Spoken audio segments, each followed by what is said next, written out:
Hello, everyone, and welcome to the Creation Summit 2025. The day has finally come.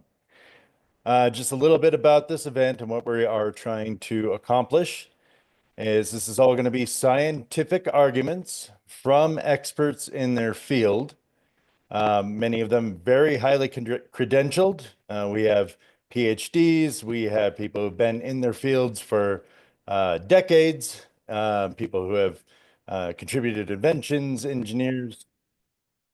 So we do have a ton of experts, and what they will be presenting on is only going to be scientific arguments for creation. So we're not going to go deep into theology or different disagreements of denominations or even really much with philosophical arguments. The entire purpose of this conference will be scientific arguments that point to creation and the necessity of a creator as the most reasonable explanation for why we are here. And that will actually segue perfectly into my opening presentation. So give me a sec here.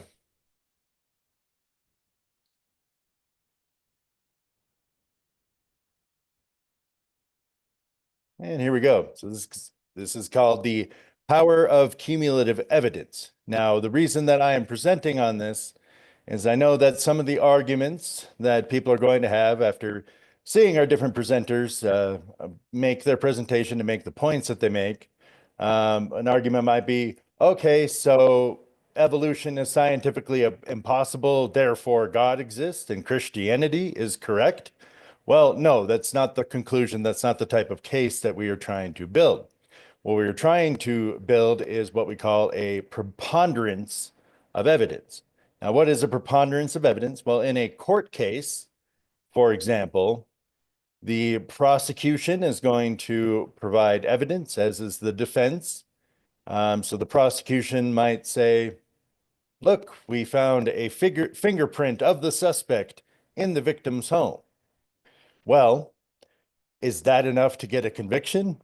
Well, no, it isn't.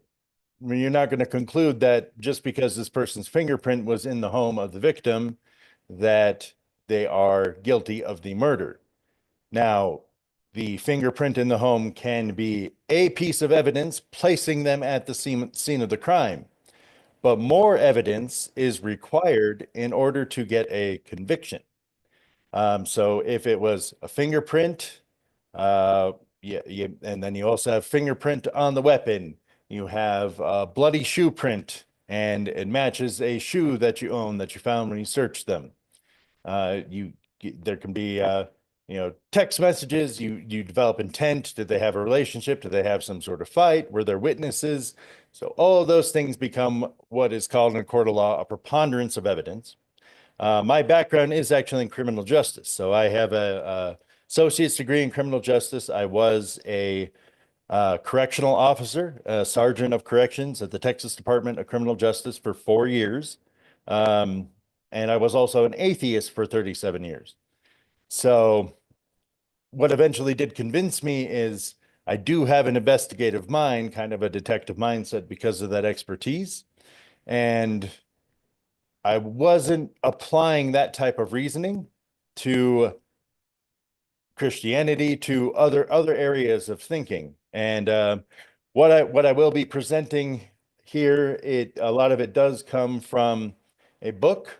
This is by Detective J. Warner Wallace. The book is called Cold Case Christianity. J. Warner Wallace was an atheist. He's also a cold case homicide detective. He's been on CBS and other investigative TV channels doing a presentation there. So he's somewhat famous of a cold case detective. What he did is, as an atheist, he investigated the Bible as if it were a cold case.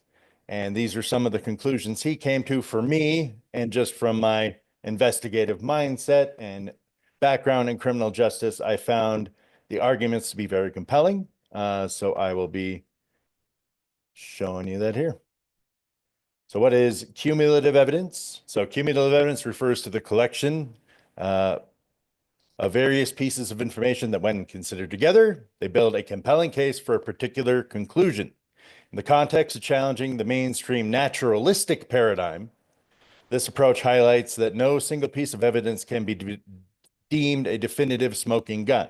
So every presentation that you're going to see from all of these brilliant people coming up after me, not one of them is a smoking gun. Not one of them is saying that Christianity is true. It is going to be a part of abductive reasoning, which we're going to go over here. And again, creating that preponderance of evidence. So it is accumulation of multiple arguments and findings that strengthens the inference towards the existence of a creator, suggesting that the complexity and order found in nature cannot be fully explained by random, undirected processes alone. Now, here is how we are going to look at some of this. So if we frame things in, there's things that are possible, there's things that are plausible, and there are things that are probable. Now, possible is something possible. Well, I was 10 years old back in 1995 or so when the O.J. Simpson and Nicole Brown Simpson murders happened. Is it possible that I was the one who killed Nicole Brown Simpson? Yes, it's possible. However, being a 10-year-old boy living in Northern California, all that, you can rule out that it was plausible.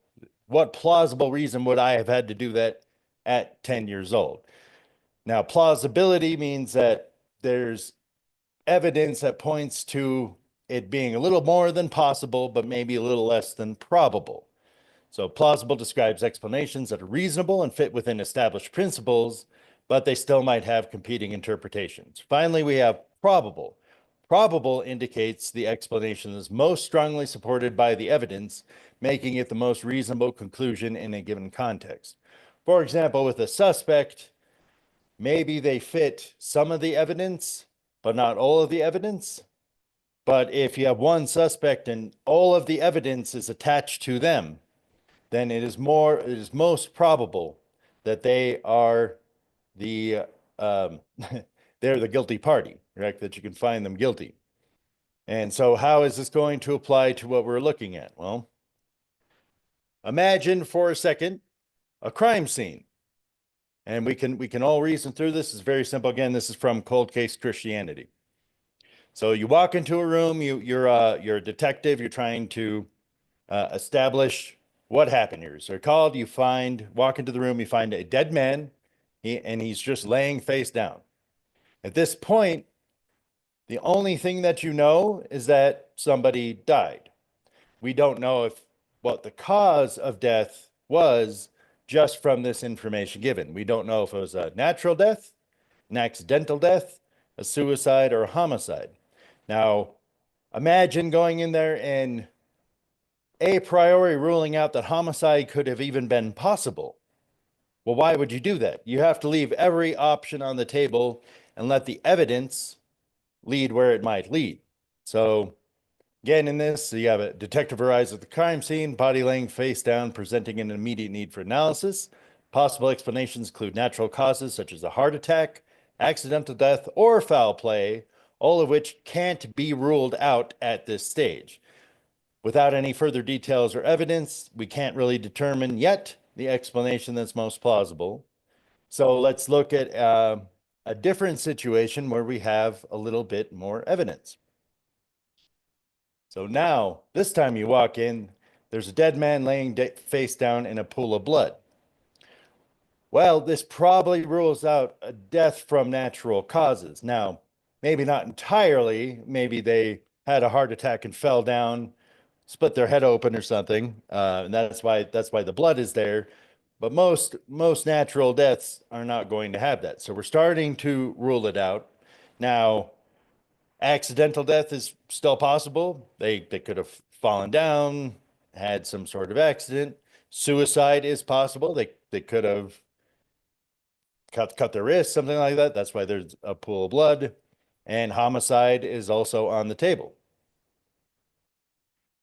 So let's get a little more into it now. Third scenario, you walk into a room, there's a dead man laying face down, the pool of blood, and a knife is in his back. Now, this pretty much rules out the accidental death. There had to be some reason that there's a knife sticking out of his back. It makes suicide seem not plausible, but because it is in the lower part of his back, I suppose it's possible he could have stabbed himself there. But homicide is looking more and more likely. People do not tend to commit suicide by stabbing themselves in the back.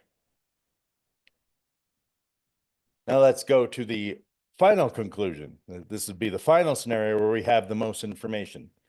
So you walk into the room, you have a dead man laying face down in a pool of blood. He has a knife in his back, and on top of it, he has multiple stab wounds. Well, how many times can you stab yourself in the back if that were even possible? Some of the wounds are in the upper back where he couldn't even reach. What do we know from this? Well, obviously, it's not a natural death now. Obviously, it's not an accidental death. Obviously, it's not a suicide. What option is left? What is the most reasonable inference, the most reasonable conclusion to reach based on the evidence that is presented?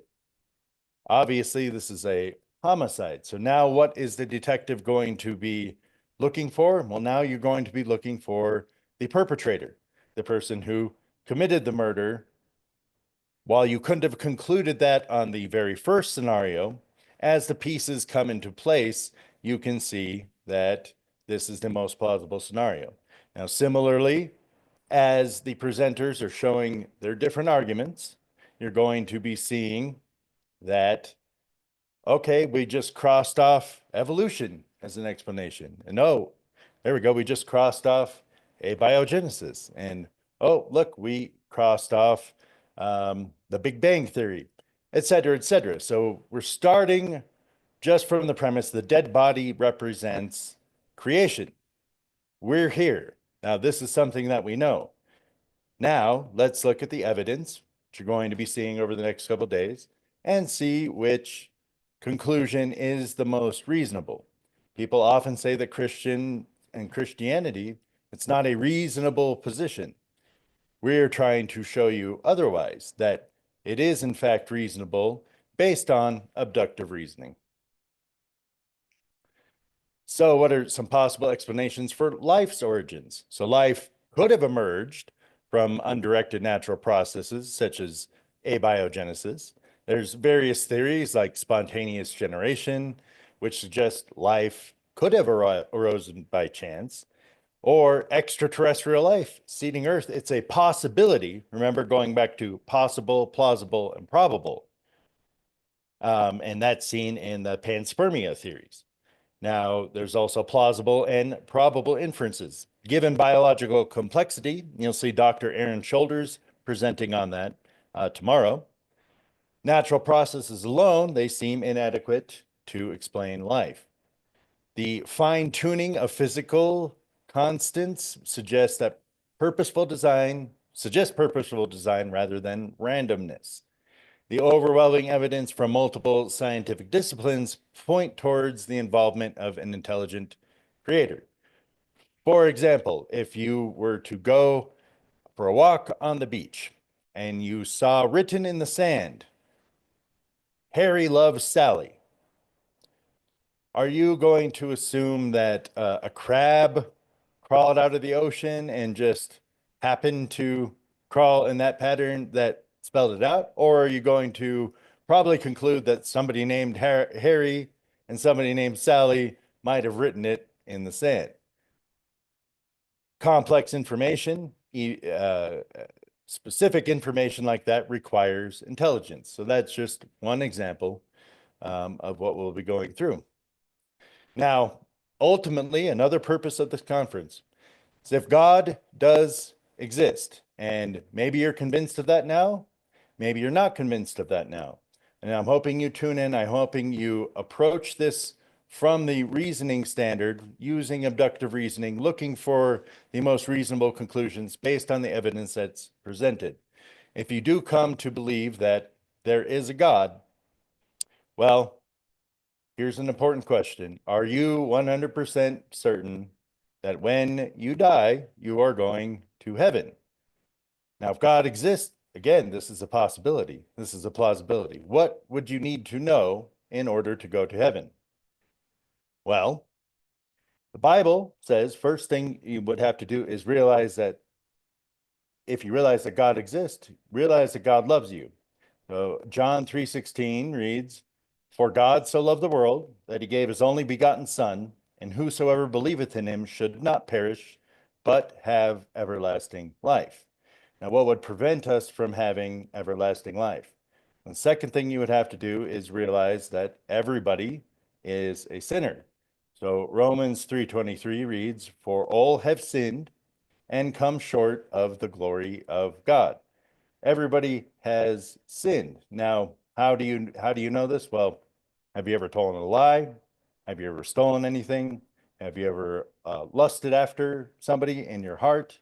Have you ever disrespected your parents? Have you ever taken the Lord's name in vain, which would be OMG, um, JC, and anything like that?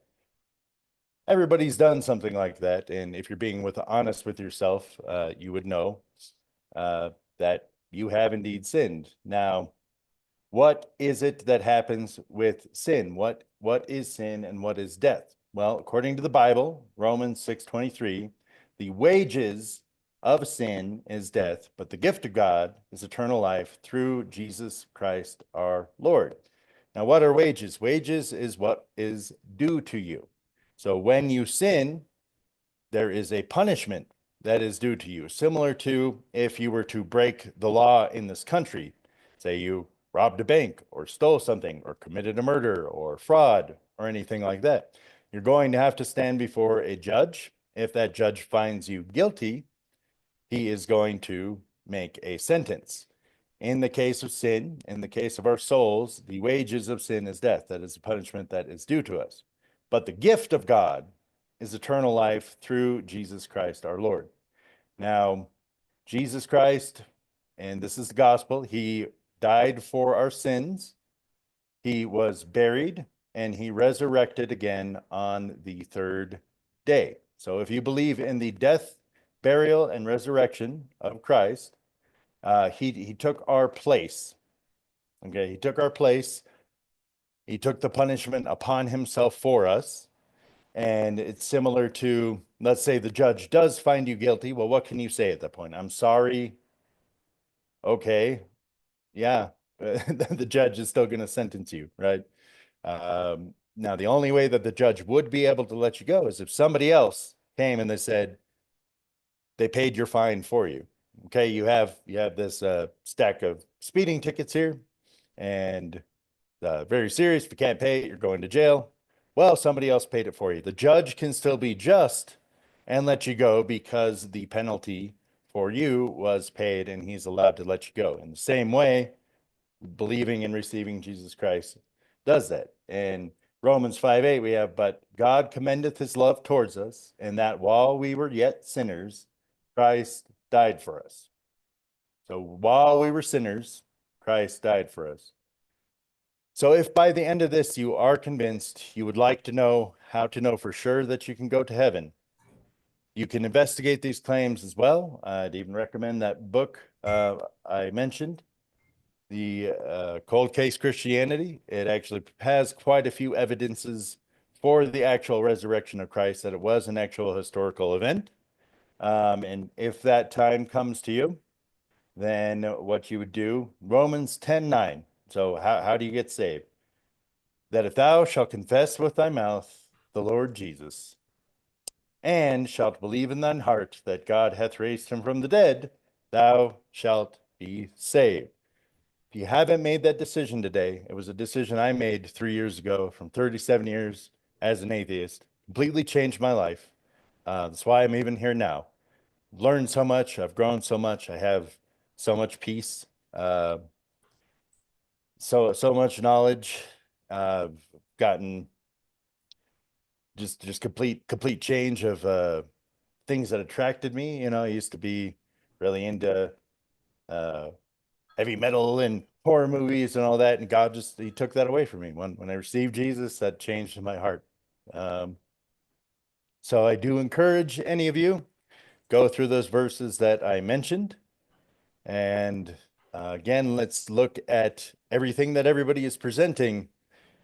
It's pointing to the most reasonable conclusion. So, is it evolution? Is it a random chance? Is it natural processes? Or is it more reasonable to believe that a creator was who accomplished it?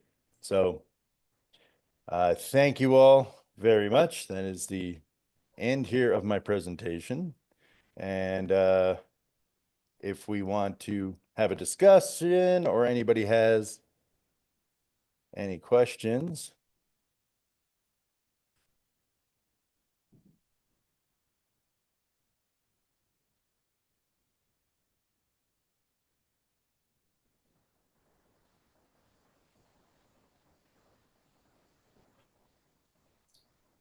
I'll stop my sharing.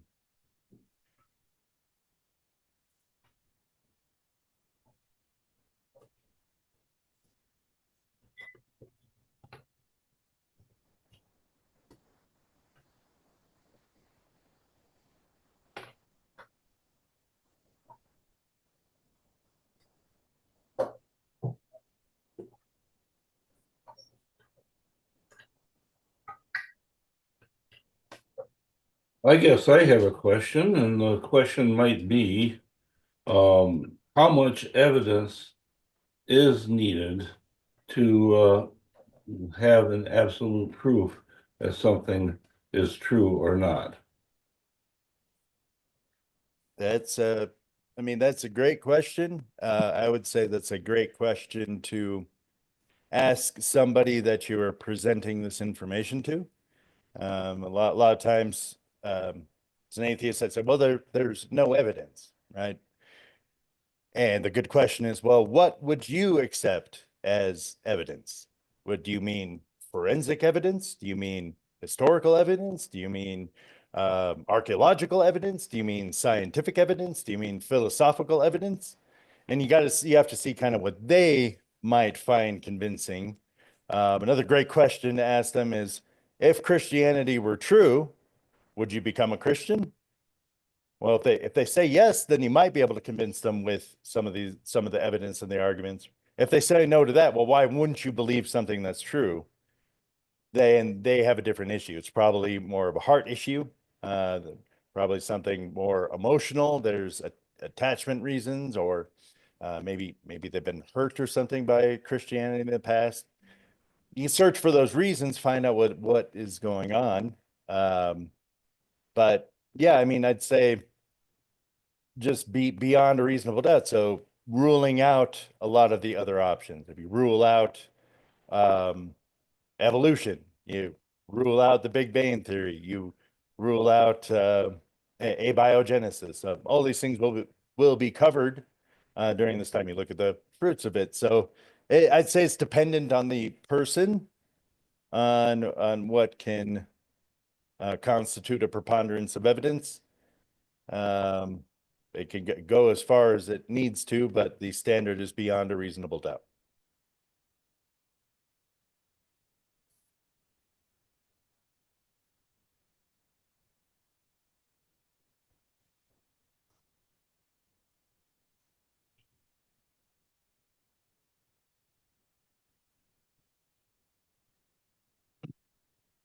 But if there's nothing further there, no further questions, then what I'd like to do, I'd like to introduce Mr. Edward Fidellow. Edward, thank you so much for joining us. Now, Ed, I've known him personally, but for a while I can say about Edward and Barbara, they are just some of the kindest, most gentle people I've ever met. And now Ed has over 40 years of Christian Montessori educating. He has unique insight on how children develop in a Christian creation educational setting. He started the Christian Montessori Fellowship.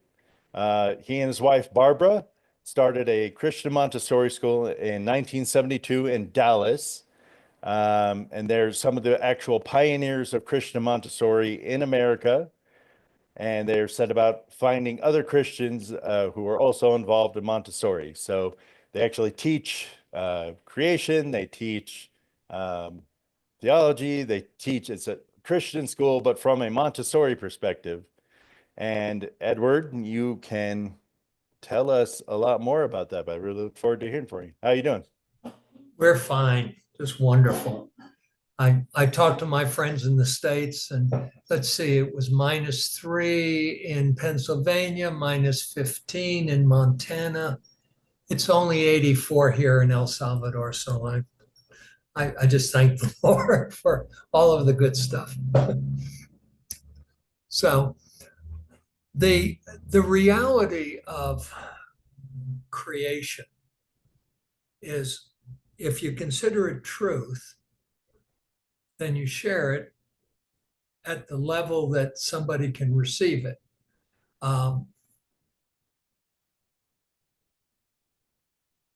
Certain people, have put a lot of effort and energy into their life views and lots of studying and everything else. And my challenge is I've got a couple of granddaughters who say, well, we're atheists now. And I go, okay, but I need to know what your life view is and how do you come to that conclusion? So I would like to share a video that is done by my favorite presenter. And this is how we present creation to our children.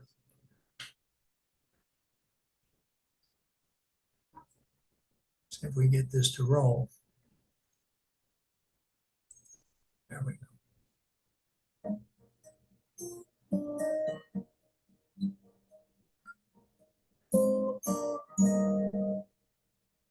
I wonder what your biggest gift has ever been. Respond, because you're like my students, 3 and 4-year-olds. A bicycle, okay, bigger than that. A pony. Ooh, bigger than that. Bigger than that. We have to go all the way back to the beginning. Find out what the biggest gifts are.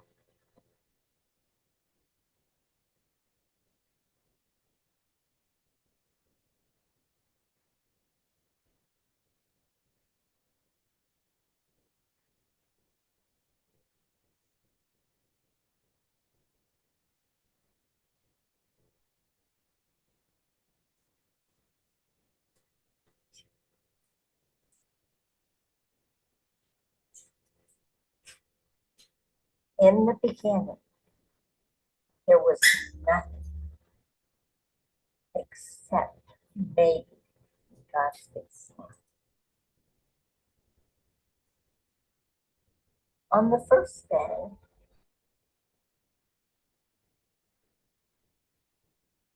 God gave us the gift of light. Now, I don't mean light like these lights here in this room, or like the sun or moon. I mean light.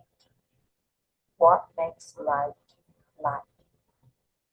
And when God saw the light, he said, this is good.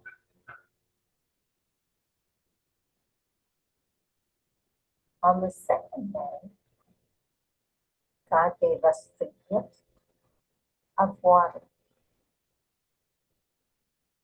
I don't mean water like a glass of water that we drink, or the water in lakes and rivers and the sea.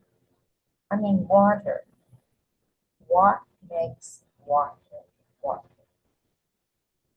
And when God saw the light, he said, this is good.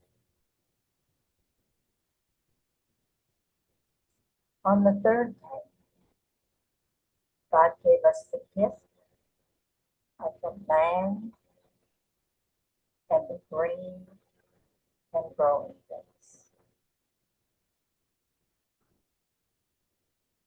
When God saw the land and the green and growing things, he said, this is good.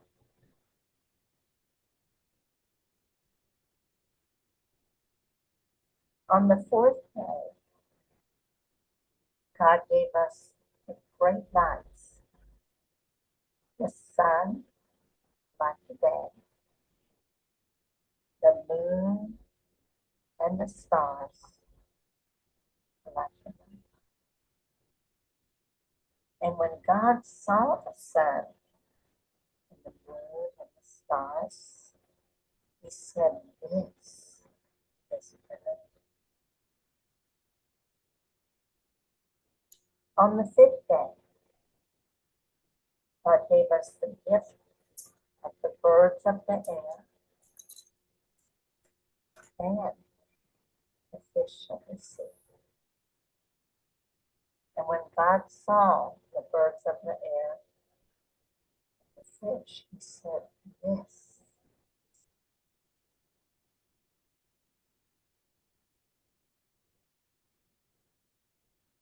On the sixth day, God gave us the gift of the animals that walk upon the land, and he made man. And when God saw the animals and man, he said, this is very good. On the seventh day, God rested. And we have a special sign, the cross, that we put or display in special places.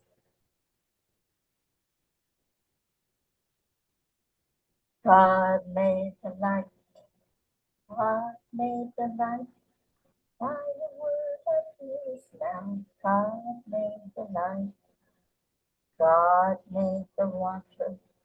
God made the water. By the word of his mouth, God made the water. And you'll go through all the things that God created, seeing them. So you would ask the children this question. I wonder what your favorite part of creation is. I wonder how our Creator God can do anything. And I know He can, but it amazes me. So teachers, as you present this to the children, let them respond. Encourage them to respond, and you will be amazed at the replies. It's beautiful because they really wonder a lot. With every lesson, you need to have an art response. And originally, we would do this. We cut out all the different things to represent each day of creation, and then the children would make little booklets like this to represent each day of creation. And then they could take it home and share it with their family and with their friends. But my favorite is when we just give them the strip of paper and they get to draw their own. So these are just some examples, but I'm sure you'll come up with some good ideas. But they need, when they get to respond with just a piece of paper and draw, they draw amazing things, and they see things that we don't see. They've just arrived from God, and some of them really remember Him.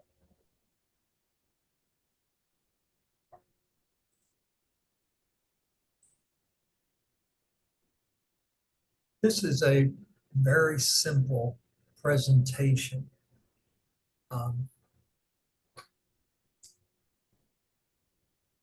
Obviously we come from a position of believing in creation, and being Christian Montessori teachers, we obviously look at education in a different perspective. Dr. Montessori received this amazing insight into the life of children and the abilities of children. And over the years, as God downloaded this, as she observed, she began with the cosmic approach. Normally, what we would say to children, okay, what is your house number? What street do you live on? What town do you live in?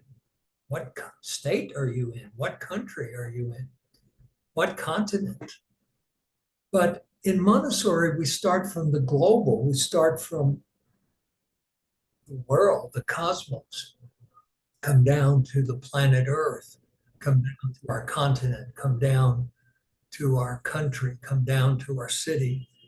And this is an approach that teaches the children from the major to the minor.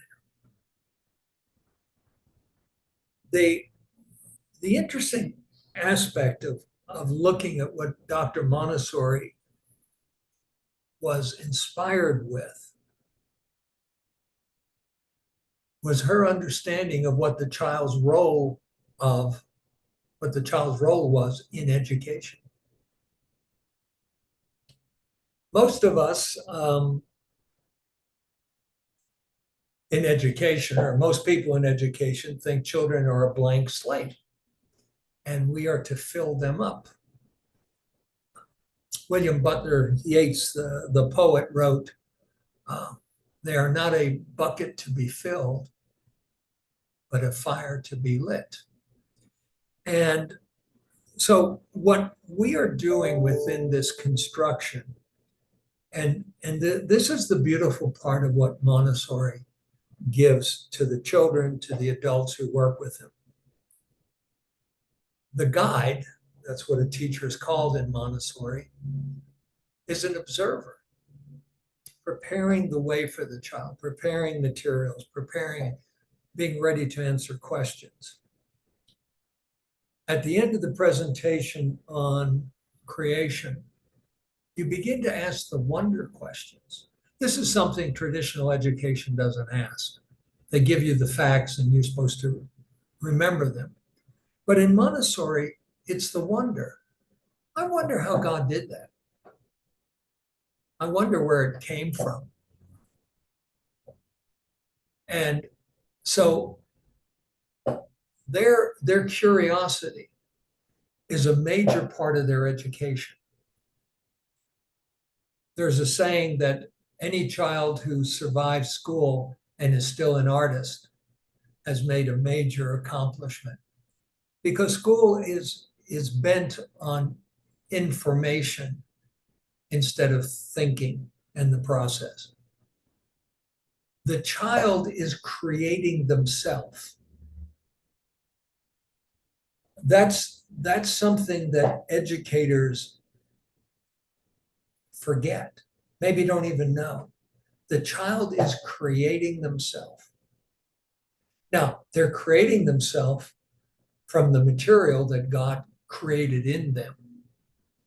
They're already programmed for who they are. The artists are already programmed, the musicians, the mathematicians, the leaders, the followers, the caregivers. They're already programmed, because each of those aspects is a representation of one of the facets of who God is. In one sense, the child is discovering who they are. And in that same sense, they are putting all the pieces together to create something. The child is starting almost from zero, because in this process, the child is creating their physical being. Well, their physical being is made. They are developing their physical being. They're developing their spiritual being. They're learning their emotional aspects of their life. As they grow, they're creating their social and societal norms. They're creating language. They're creating their intellect. And so this whole aspect of creation is very resonant with what happens with the child. I was rereading Genesis again,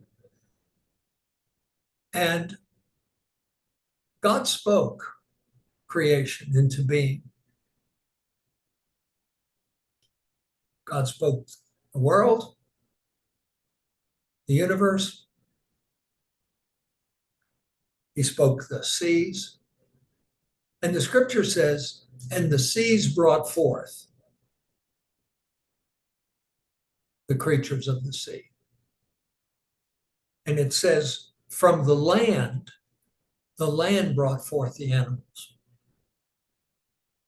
The interesting distinction is Adam was created from the dust. It was a hands-on project of God. It wasn't just spoken. And yet, in that same scripture, it says, and when God breathed into him, he became a living being. So the breath of God is certainly part of this creation. You get to the next chapter when God said there was no helpmate suitable for Adam, caused him to have a deep sleep, removed a rib, part of my body. And he created a helpmate. The interesting thing about evolution is that there are no answers to the very simple questions. Where does love come from? Where does personality come from? Where does maternal instinct come from? Where does language come from? All of these are part of the creative process. And the child is developing. First is the physical aspect. We've come to recognize that working with children is that children have a spiritual part of their being that they are not yet able to express. They don't have the language. They don't have the fluency. But they are spiritual beings. One could assume the preexistence of the soul. And as children are introduced to God, to the biblical stories, there are numerous accounts of children hearing about creation, hearing about how God made everything, that they just became enraptured. I knew it. I knew it. I knew he had to be there. And what we do for children is we give them a name for God. See, our children come into life and they don't know who mama is, but they learn mama, mama, mama. And they associate that word with their mother, dada, dada. And it's really sweet for little toddlers as they begin to articulate in what goes on. I shared with the congregation the other day, as many of us have toddler faith. There's four things we know very well: mama, dada. And we think that's really sweet, but those are really calls for I need help, I need service. And that's somehow how we look at God. The third word that children learn, and when I was sharing this, I had a half a dozen people in the congregation said, you know what the third word they learned? And they all cried out, no. That's what we do to God. We say no. And that's what a toddler learns. That's the beginning of this process of becoming an individual. And then the fourth word they learn is mine. And there's a creed that we talk about in school. It's called the toddler creed. If I had it yesterday, it's mine. If I had it this morning, it's mine. If I want it this afternoon, it's mine. If you have it and I want it, it's mine. And that becomes the conflict between the spiritual nature and the carnal nature. But children know who God is. They just don't know his name. Barbara has the story of when we teach the Bible lesson of the Good Shepherd, and he cares for the sheep, and he knows them by name, and he takes them to the green grass, and he takes them to the water, and he takes them to the scary places, and he brings them back, and he will lay his life down for them.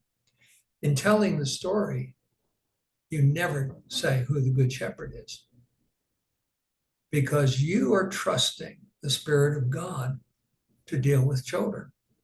One day she was on her way up to her Sunday school classroom, and little Megan, who was 5, was at the bottom of the stairs, and says, Mrs. Fidellow, Mrs. Fidellow. She says, what, Megan? She says, I know who the Good Shepherd is. And she said, who is it? She says, it's Jesus. So the spiritual development comes along because it's already there. We know there is something bigger. We're unable to articulate it. And yet, if we don't give our children the vocabulary of articulation, then they wander through life without ever knowing. The third part of their creation, and I was trying to correlate it to days, and it would have been nice, but it doesn't work that way. Their third building, their third creation is their emotional life. They have their physical life that's developing, they have their spiritual life that is developing, and they have their emotional life. That's where no comes in. That's where mind comes in.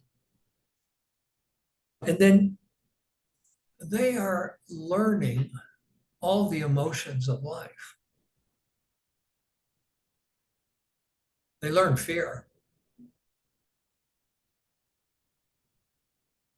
They don't know what it's called, but they know what it feels like. And as their articulation grows, they're able to put the pieces of their life together: physical, spiritual, emotional. They don't know what the name for anxiety is, but they feel it. They don't know the word for curiosity, but they demonstrate it.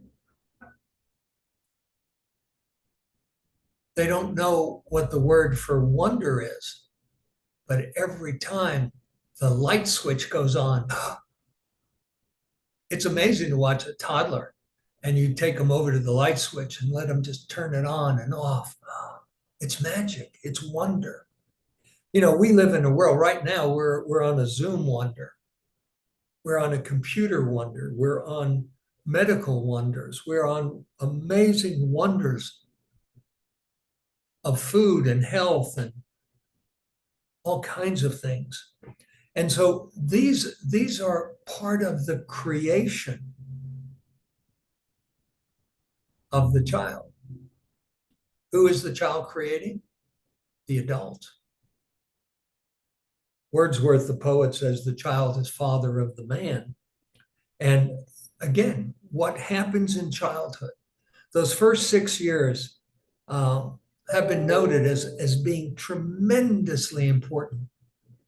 Too important to drill and do all of those things, and removing the ability to wonder and follow that curiosity.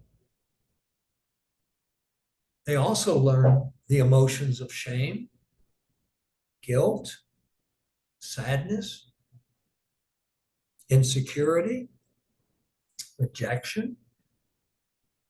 And it's only after they begin to articulate that they're able to put these emotions together with the words that describe them. But those are also the creation part of recognizing what they feel when they're in God's presence. Now, again, little children have an amazing awareness of God. And when you are a teacher and you're in that situation, and when you're listening to their stories, and when you're listening to who they are becoming, it's an amazing journey. There's a game we play in Montessori called the silence game. The difference in Montessori and traditional school, traditional teachers say, be quiet. In Montessori, we talk about making silence. There's a big difference in being quiet and making silence. The end result may be very similar, but the process is very different. Making silence is where you control yourself. You come to a place where you just go into silence. Be still and know that I am God is certainly a scripture that we know. So in a Montessori classroom, you might play the silence game for 30 seconds. Oh, that's an amazing accomplishment. You might play it for a minute. It eventually may become 2 minutes or 3. Depends on your children. And Barbara would often ask, well, we're listening. What did you hear in the silence? I heard the air conditioner go on. Okay. I heard a car drive by. All right. I heard a dog bark. Johnny, what'd you hear? God said he loved me. And her favorite story is a little boy, Destin, said, God told me when I was going to get bigger, I was going to be a preacher. The emotional part of life is part of the spiritual part. We have a whole panorama of religious expressions, some very quiet, some very noisy, some very exuberant, others more reverential. And our children are navigating all of that. They're navigating their home life. They're navigating their church life, if they have one. They're navigating their school life. And all of this time, they're constructing who God made them to be. Montessori teachers get to watch creation happen. It's traditional for a Montessori teacher to have the same children for 3 years. And you watch them grow, you watch them blossom, you watch them become who they're going to be. The child who's always helping somebody has a personality that will make a great doctor or a great nurse. You have people who always rush to the front of the line. They're going to be leaders. Our job is to train them to be good leaders. There's an interesting thing about ego. Ego is essential to life. And there's 2 parts of ego. There's the brash ego and the quiet ego. The brash ego says, look at me, look at me, look at me. And the timid ego says, don't look at me, don't look at me. Somewhere in the middle is the harnessed ego. See, the timid ego thinks they're being humble. We have a lot of adults who are timid egos who think they're being humble by being timid and don't look at me. And we have a lot of brash egos who say, look at me, to the detriment of the message that they're sharing. So again, we have this aspect of nurturing children to come along in a way that they can develop their egos. The difference in a Montessori environment is that you serve each other. Gee, sounds Christian-like. And in a traditional school, if Susie goes over to help Johnny, the teacher says, Susie, mind your own business. But Johnny needs help. Susie, mind your own business. Do your own work. Well, the very nature of wanting to be a helper is squelched. So we are present at the creation, and we are, I don't know that we're enablers of the creation, but we certainly do destroy it. We certainly do hinder it, because we are looking at our own sense of control. So again, in a Montessori environment, because the children are allowed to talk to each other, or they're allowed to work with each other, they're creating their social being. They're learning to maneuver. I was telling somebody today, the worst thing you could have said, one preschooler says to the other, you're not coming to my birthday party. Whoa, rejection. They don't know how to deal with that. Then again, as adults, we're not so great at rejection either. So they're working to create their social understanding of what their words mean, what their actions mean. All of these things are a significant part of them creating. And when you look at what they're doing a major work. You know, we've always heard, as the twig is bent, so grows the tree. So if the child is constantly thwarted in the development of their personality, it takes a toll. Some never recover. Some become doormats, some become hidden, some become, well, and on the other hand, if nobody is ever encouraged to have a harnessed ego, they never get past the toddler growth. Mama, dada, you serve me. No, mine. And again, this is an aspect of realizing, is that when you become a creationist, because you intellectually, emotionally, spiritually understand that there's no other way for this to have happened, then you realize it's not all about you. This is God's world. This is the very breath we have is lent to us. Something we might share, usually it gets further on into their elementary careers, is what good is an eye that doesn't see for 100,000 years? And then one day it pops open and sees. Now we're talking miracles. We're not talking science. I read an article years ago where scientists decided that dinosaur fathers took care of their children. And I'm going, okay, how do you prove that?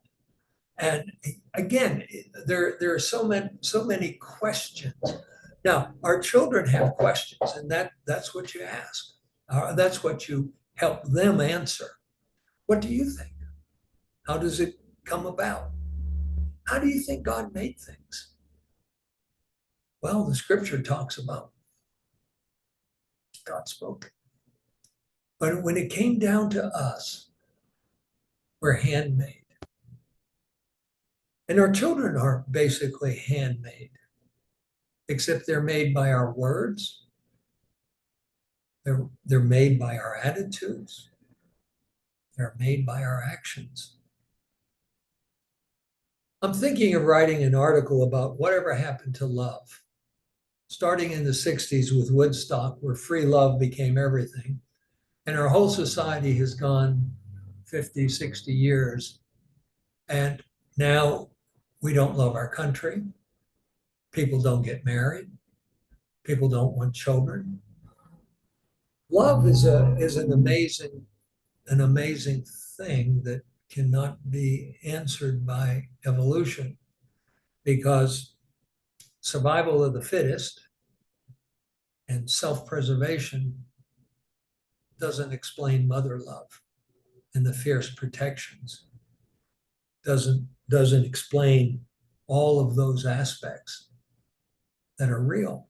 And so what we are doing is we're helping our children to understand the creative power of God in their lives. Our words create things, create attitudes, create situations. You'll never amount to anything. Terrible indictment. Little children have no filter. Boy, you don't sweat much for a fat girl. They don't realize that it's truth, but it's not sweet truth. They have no filter of what comes out. I love the story. The mother says, Susie helped me set the table. And Mrs. Smith said, oh, that's wonderful, but I don't have a knife and a fork. Susie, why didn't you put a knife and a fork out for Mrs. Smith? Well, Mom, you said she ate like a horse. And, you know, again, no filter going out. They also have no filter coming in. So the words, and the scripture talks about sweet words, the words that go in need to not only be truth, and the scripture says you speak the truth in love. So that becomes an essential part of truth. And truth remains truth. It just becomes more complex in our understanding of it. As a child, everything is black and white.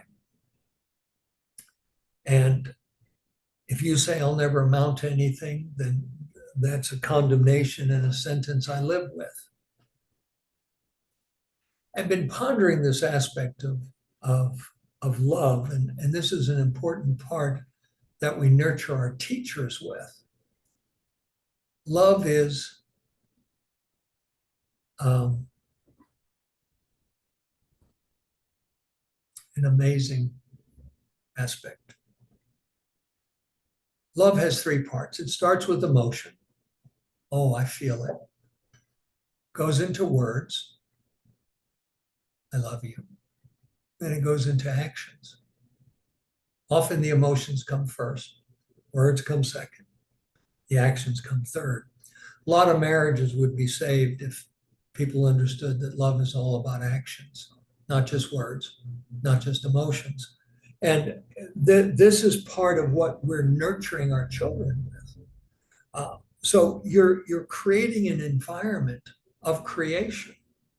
You're creating leaders, you're creating helpers, you're creating people who keep the environment orderly. You're creating or allowing the entertainers to be among us. And those are all essential parts of what creates a full life.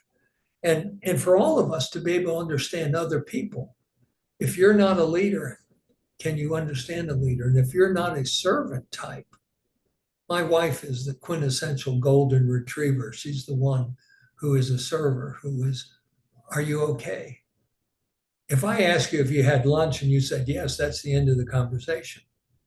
Not for her. Did you have lunch? Yes. Did you enjoy it? Yeah. What did you have? Would you order it again? How was it prepared? I'm a D-type personality, go straight to the heart of it. And yet those questions are important. And again, it's learning that the creation for each child is unique in its facet of God's personality. I'm glad there are people who work in factories. Couldn't do it. I'm glad there are people who can do it. I'm glad there are people who take the stress of being a controller for airplanes, pilots, and all of these things. I'm glad there are doctors. I'm also glad there are preachers, and I'm glad there are social workers. And again, what we're doing is we're creating a world.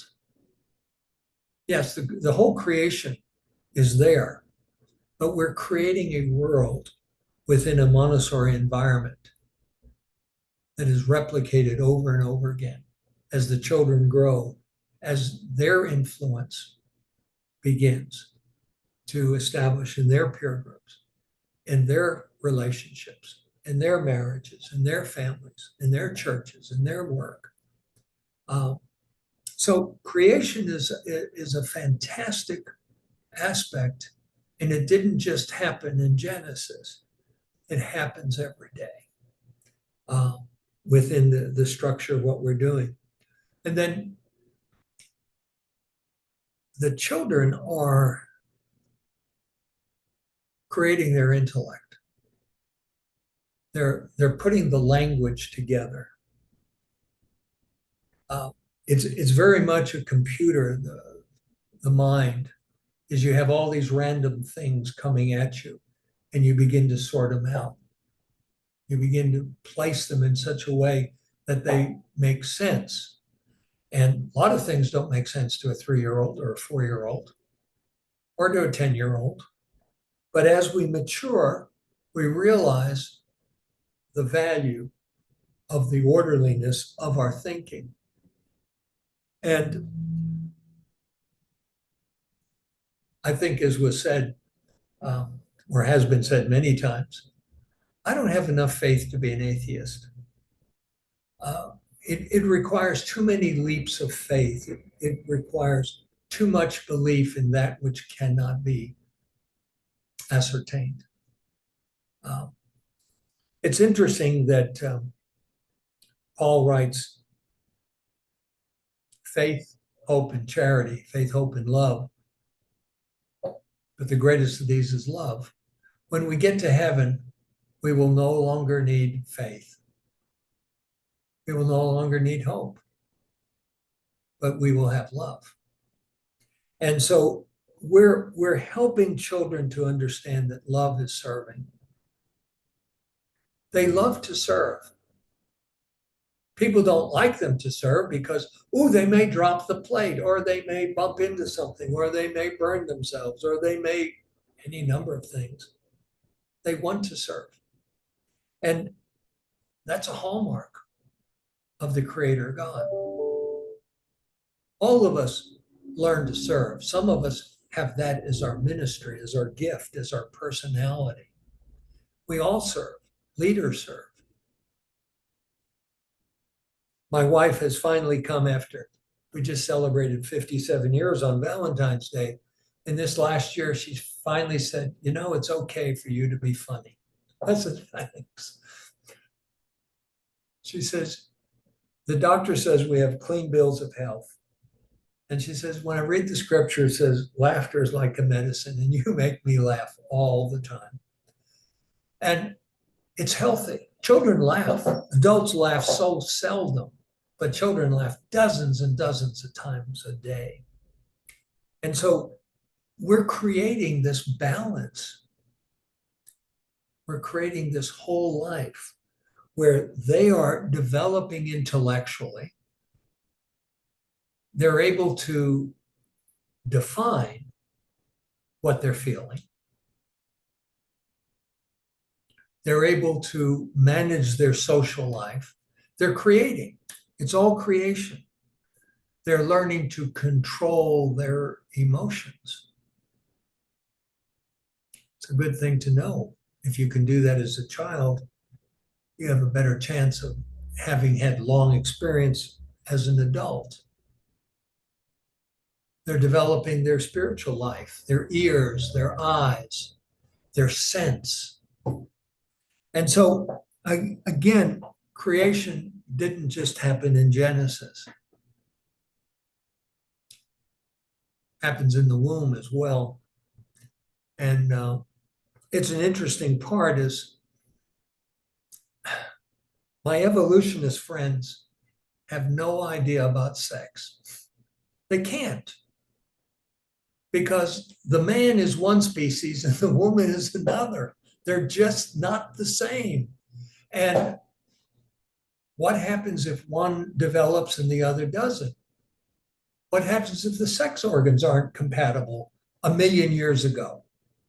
Oh, well, then there's no life continuing on. And it's the same thing with the womb. The child in the womb, you have a sperm and you have an egg, and the womb is a place where the child has everything they need. But that, and they've done a, not a study, they did a, seemed like it was a camera, must have been in vitro. When the sperm and the egg met, there was a flash of light. I'd like to see that in more detail. But everything in that egg with that sperm has everything that the child needs to become. Evolutionists cannot explain how one cell eventually becomes a liver, becomes a spleen, becomes a backbone, becomes a tongue, becomes an eyebrow. Just the absolute miracle of birth is part of creation. And just to say, oh, it just happened. Yeah, that's like saying, okay, either there was compatibility sexually or there is no continuing life. So again, what you're doing for the child in this development, you're giving them the cosmic framework of what God did. They're going to believe something. Better that they believe the truth. And Scripture says, come, let us reason together. God is not offended by us asking questions. God is not offended by us wondering. God's delighted that we pay attention. And so again, this is part of what we're looking at within this construction of helping the child to create themselves. We train teachers, and I tell teachers that Montessori is not a method of education. It's not a method of teaching. They look at me, said, no, it's a method of learning. It's the child who does the learning. We may teach, but nobody may learn. God teaches us a lot of lessons that we sometimes don't learn the first time or the second. So what we're doing within this process is not hindering the creation, not hindering the full creation of a personality, of the future adult. So all of this is part of the amazing journey that a Montessori guide gets to take. You get to watch the development. Now, for those of you who may be grandparents, you will have the experience of slowing down, of taking time, of realizing everything you missed with your own children because you were busy making a living. You were busy trying to do everything. And that's the joy of being a grandparent, is that all of a sudden you realize, I missed a lot. And that's what we attempt to do within our Christian Montessori realm, is help parents not miss a lot. You're still busy. You're just, I tell parents,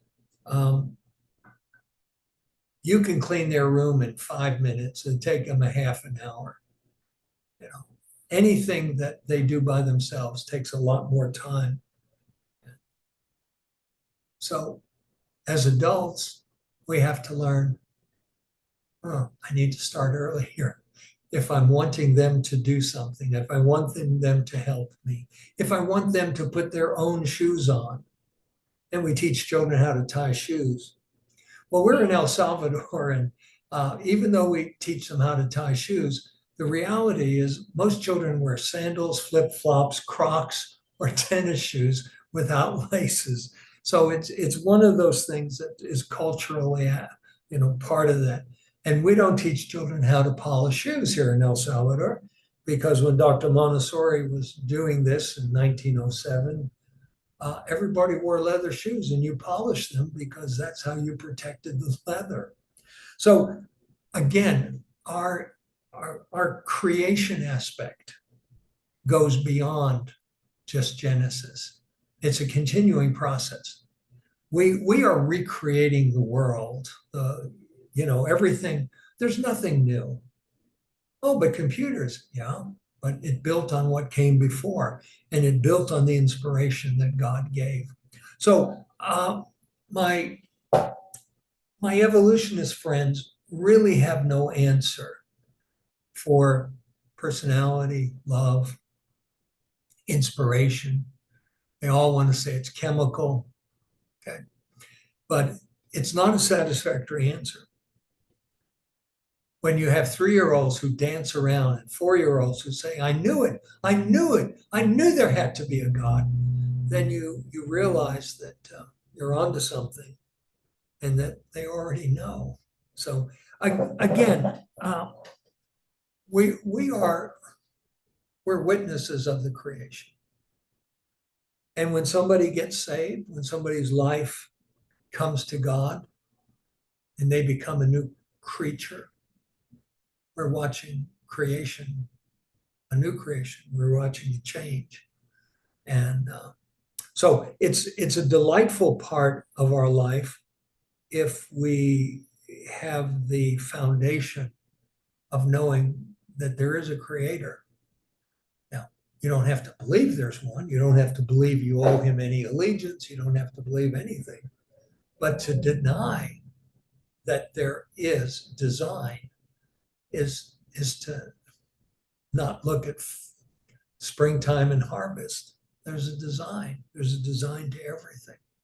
And so that's what we're sharing with children, is sharing that there is a design and that they're part of that design and that they're becoming what it is that God has called them to be. So this is our joy in what we do, in sharing not only the creation story, but sharing the creation journey with them and their parents.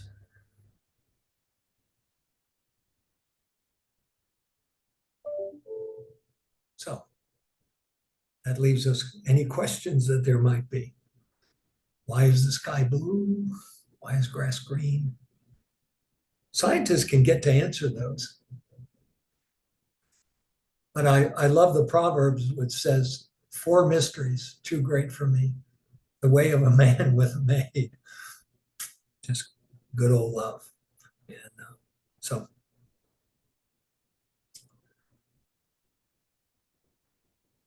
that's my story.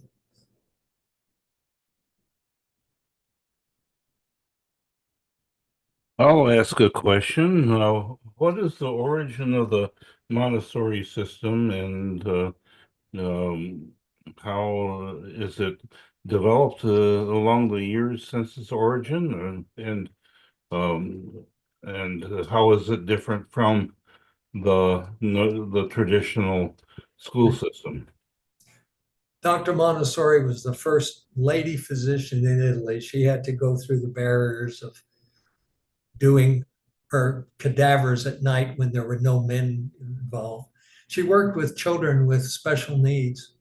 She was given the opportunity to take these children off the street who lived in an apartment house, and she just began, and her powers of observation as a physician were amazing.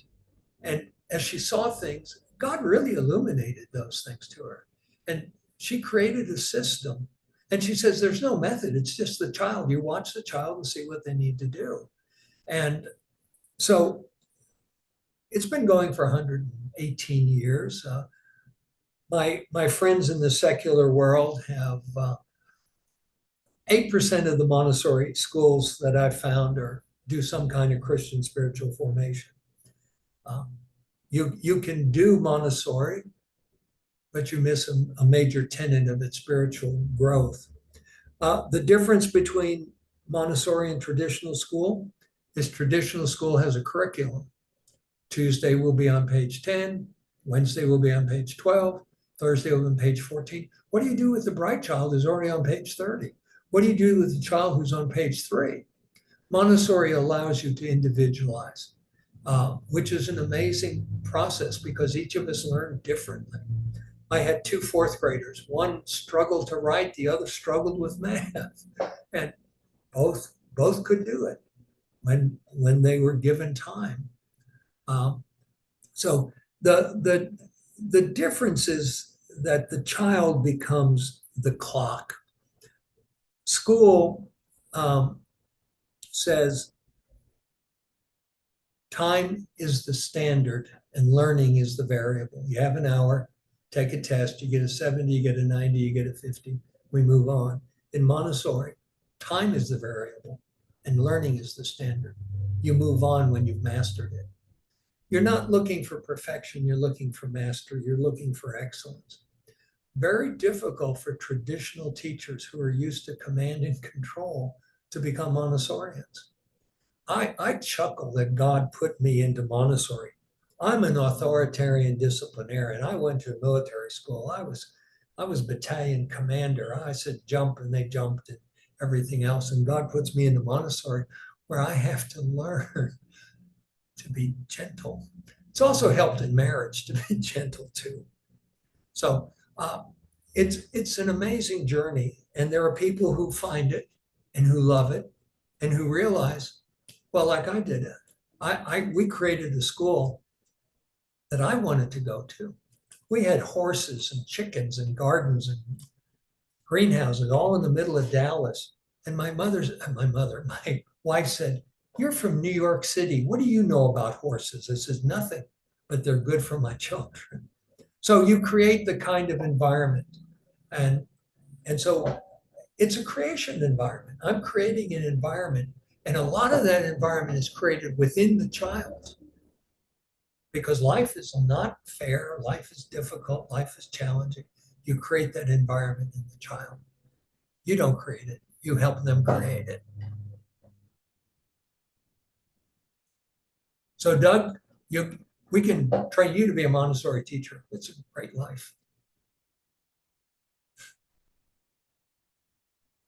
Well, I've got a question, Ed. Now, from the time you started integrating the Christian aspect into Montessori and into the classrooms, what type of effect did that have on the children? We have Dr. Bergman later. He's going to point out how indoctrination and atheism actually leads to a lot of immorality in society. Yeah. So I thought that'd be a good connection. What it does for the children is it gives them a moral compass. The reason I could stay married for 57 years is we learned to forgive each other quickly. And the other one is my wife loves Jesus and she will not kill me no matter how mad she is at me, because it would disappoint Jesus terribly. We give the children a moral compass. We give them the ideal to look at. What would Jesus do is a wonderful line. And how do I please him? I please him by loving you and caring for you and you before me. So we started our school on a Christian spiritual basis. So that's the only Montessori we've ever known. Awesome. Any other questions? All right, they're checking the audience. Okay, well, thank you so much, Edward. And I really appreciate you having us on. That was just great information. What I'm going to do now, I'm going to introduce Crystal, who is my co-host. I didn't introduce myself actually before I was talking. So I'm Kurt Rushlow. I'm a board member of the Creation Summit, and I have a YouTube channel, How to Think. And so that's my contribution here. And I'm going to introduce Crystal, my co-host, and then she will be introducing Shriee here. Let me just say, Unfortunately, I have to leave. I have a meeting to attend, but I'm so glad that I was able to be with you all. Yes, thank you so much. Yes, thank you. Awesome. I just want to say hi and thank you everyone for coming and joining us tonight. I'd like to introduce, it's actually Kirk's wife. It's an honor, Shriee Rushlow, and Shriee is going to introduce herself. And thank you so much for coming, Shriee. Hello, everyone. Thank you for giving me the opportunity to be with you this evening. And Edward, before you leave, I just wanted to say that thank you not just for being here, but also setting a nice stage for what I'll be talking about. Edward and I, we also collaborate with training and from a Christian Montessori training perspective. And I have the honor and privilege to be a part of the International Christian Montessori Institute with Edward. So I'm just going to put a plug in there for ICMI. We're just trying to support a lot of schools and children, be a part of the Christian Montessori community. And if anyone is interested to donate or refer us, please go to ICMI, the website, and there are all the information that you need is available. I know it has been a blessing for me personally and my team ever since, by God's grace, we found ICMI. So I just wanted to put a plug in there for you, Edward, and for ICMI. My background, I am an educator, and I also have a background in neuroscience and education, more specifically Montessori. I've been in the Montessori and the education field for a little over 2 decades, and in different capacities and in different countries. I've had the privilege of working under two groups of mentors, one who have inspired me and one who've taught me what not to do and who not to be. I call both groups as my mentors, and they've helped helped increase the passion that I've had, and which I've now realized it just comes naturally. This is my only nature. I work with the children, and in the field of Montessori, I'm also a Montessori teacher trainer.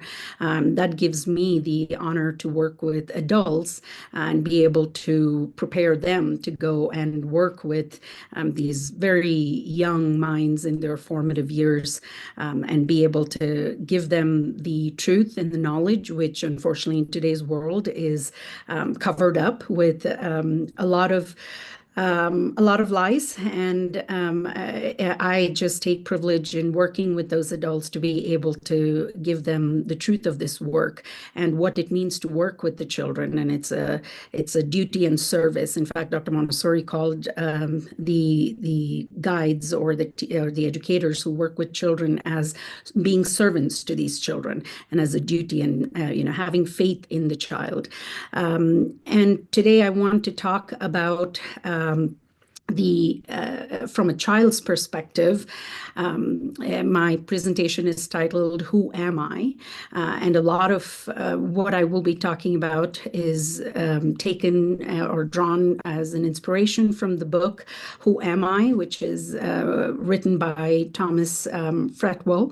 And I think when I read that book and being able to look at it from a Christian sense and a Montessori sense, and then bringing the two together from a Christian Montessori sense, I think I drew a lot of inspiration from his writing. So I believe I have sharing privileges, and I'm just going to share my presentation. Let me try. Yes, I do. So again, it is looking at human identity and the gospel from from the perspective of child's development and spiritual development, and what it means, especially today in this confusing world. So with with that question, who am I? It's comprised of 3 words and 6 letters only, but still such a heavy question. Although very simplistic, I think it's turned out to be very heavy. And there have been several attempts to answer such a what we would think as a simple question, or attempts to find the answer to that fundamental question. So to me, in order for us to be able to answer and understand who am I, we need to first look at some other essential questions. What we are, what does it mean to be human? And do we have a grand purpose? And is there an end game towards what we're heading? Will anything that we do be real or have a lasting impact? Or are we just simply here for a certain number of days and then just cease to exist? Do we carve out some sort of meaning for ourselves? And I do want to just for a moment pause there when I'm going to be looking a little away from my screen because I have my notes here. Just wanted to let the audience know that I'm not ignoring, but just referring to my notes. So when we answer these very essential questions, which is what my hope is for us to dialogue about this evening, we tend to look at it from the perspective of the human world. And so there have been, as I mentioned earlier, attempts to answer this question, and it has filled probably countless libraries. And so as an example, if we just look at, are we here just for a certain period of time and then just cease to exist? So as an example, if we live for another 40 years, that would just be about 14,500 days. So we better start counting, right? So we need to look at it from the perspective of how God views us and how we are created in God's image. And we will sort of transition over to that once we look at some of these fundamental aspects. So we have, universities and the brightest minds in the world, experts trying to figure the question, that very simple question out, and yet there is no consistent answer. So to me, it seems very odd that even though humans have lived for so long, that we are just unable to answer such a simple yet vital question. So the implications, and the reason I have Jackie Chan here is, is it just in his movies that he's trying to explore a sense of identity and self-recognition? Or is this, how are we going to look at it from the perspective of being God's children? So what are the implications of that question of who am I? It demands our attention. And it's not just about dismissing this question from an abstract philosophical concept, or to see it as just questions that are pondered or reserved for edgy teenagers, but it is to admit the fact that this question surfaces across all ages and in different situations and circumstances. So answering this from a practical standpoint becomes very necessary.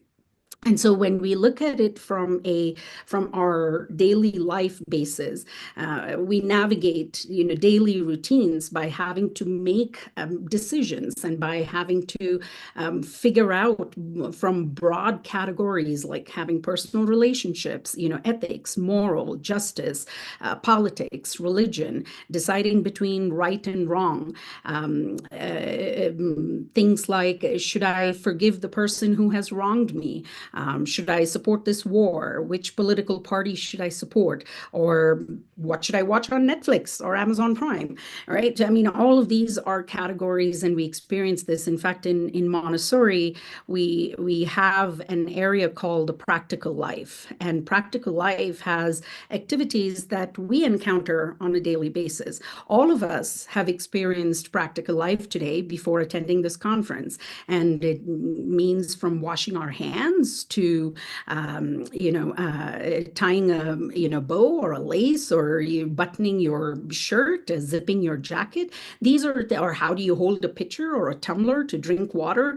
How do you hold a spoon or utensils to eat? This is all practical life. And this is what we provide for the children in what we call as the prepared environment. And recently at the ICMI conference, when God gave Edward the topic of reverence, my focus was more from reverence in the prepared environment and how that can connect to reverence in God. And what does it mean to have the sanctuary of God? And when he calls our bodies his temple, what does that mean? And tie that in. So the prepared environment concept that we have in Montessori is catered to children of that specific age. So the birth to 3 environment is set up for children from birth to 3.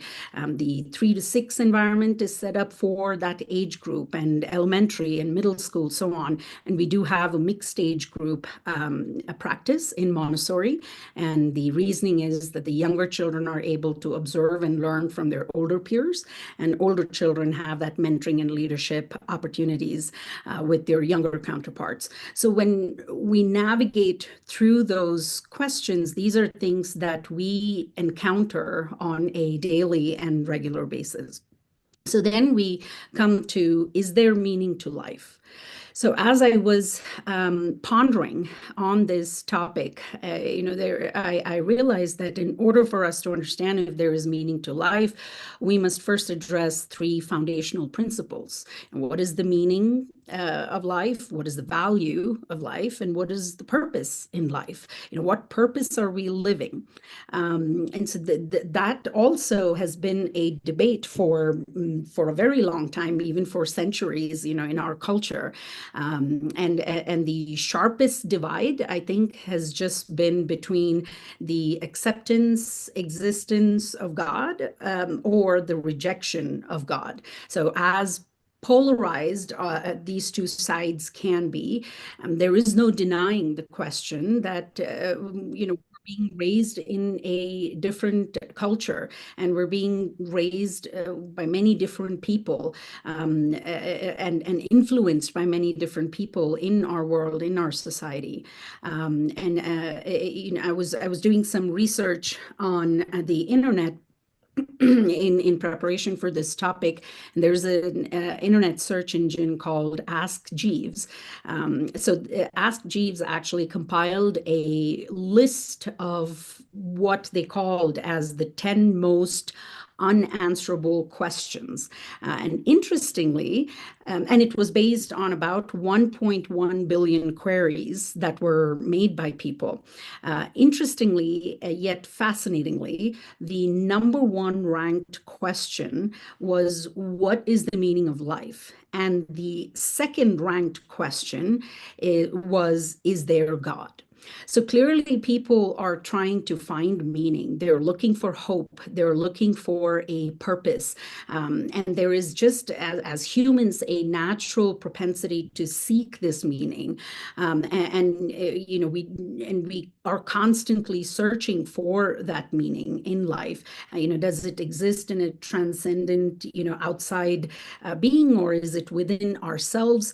And so from when we look at that from a Christian perspective, it is easy for us to see the meaning of life and to be able to see what the importance is of life, and be able to look at it from a meaning, value, and purpose standpoint. And I liked something that I read.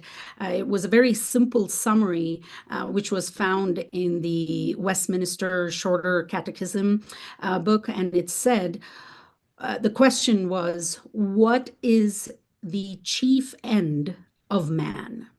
And the answer, which I thought was so simple, man's chief end is to glorify God alone and to enjoy him forever. And I really love that word, enjoy him. It's not, it's so much more than serving God or being honorable to God. And we've heard those words associated with God from a reverence standpoint, from a magnificent standpoint. But I liked how simple this is. It is to enjoy him forever in our lives, to walk with him, to talk with him, to just go to him for every step of the way. I remember a friend and colleague of mine, who's also currently my colleague, and we worked together when she and her family moved out of California to Texas. And we were, before she left, when we were talking, and they were trying to consolidate a lot of the items or look for items. And so, she was telling me something that has resonated with me. And she said, I was praying and asking God, what kind of couch should I buy? God, show me the way, or guide me to it. And she said, for me, it's just so natural and simple like that to go to God. And recently, when we were on a missions conference, my husband and I, and we met a pastor from India and his wife, who had also come all the way to the US to attend the missions conference. And he said something endearing about his wife. He says, I can hear her cook in the kitchen, and she's constantly asking God she's not looking at a recipe and cooking, but she's asking God, okay, God, this is your provision. You make it tasty. You tell me what, how I need to experiment with what we have, or what I need to prepare, what I need to cook. And then finally, when her husband enjoys her cooking and appreciates her, and she says, no, thank the Lord, and she points to the Father in heaven, just like how the Bible asks us to do. So I thought that to me is enjoyment of God. Just in such simple things, we enjoy him. And so when we're being created we are created in the image of God. We know that from a Christian perspective. And the purpose is just for communing with God. Our lives are endowed with that inherent dignity and value. And so when we look at it from an atheistic standpoint, and I was an atheist for about 30 years of my life, and I've been walking with the Lord by his grace alone for going on 13 years now, and it's solely because of him that I've been able to walk with him. It is impossible for me to do it. It is all his grace and mercy, so all glory to God. But I was trying to look at it also from an atheistic viewpoint, and I wanted to read this for our audience today. It is the words of, and he's an atheist, words of Bertrand Russell. And he says, man is the producer of causes which had no provision of the end they were achieving. That is, his origin, his growth, his hopes, fear, loves, beliefs are but the outcome of accidental collocations of atoms, that no fire, no heroism, no intensity of thought and feeling can persevere an individual life beyond the grave. That all the labors of the age, all the devotion, all the inspiration, all the noonday brightness of human genius are destined to extinction in the vast death of the solar system, and that the whole temple of man's achievement must inevitably be buried beneath the debris of a universe in ruins. All these things, if not quite beyond dispute, are yet so nearly certain that no philosophy which rejects them can hope to stand. Only within the scaffolding of these truths, only on the firm foundation of unyielding despair, can the soul's habitation be safely built. And there is another one that I read. He's also an atheist and wrote a book, The Atheist's Guide to Reality. And this is author Alex Rosenberg. And he asks these questions. He says, what is the purpose of the universe? There is none. What is the meaning of life? Ditto, there is none. Does history have any meaning or purpose? Nope, it's full of sound and fury, signifying nothing.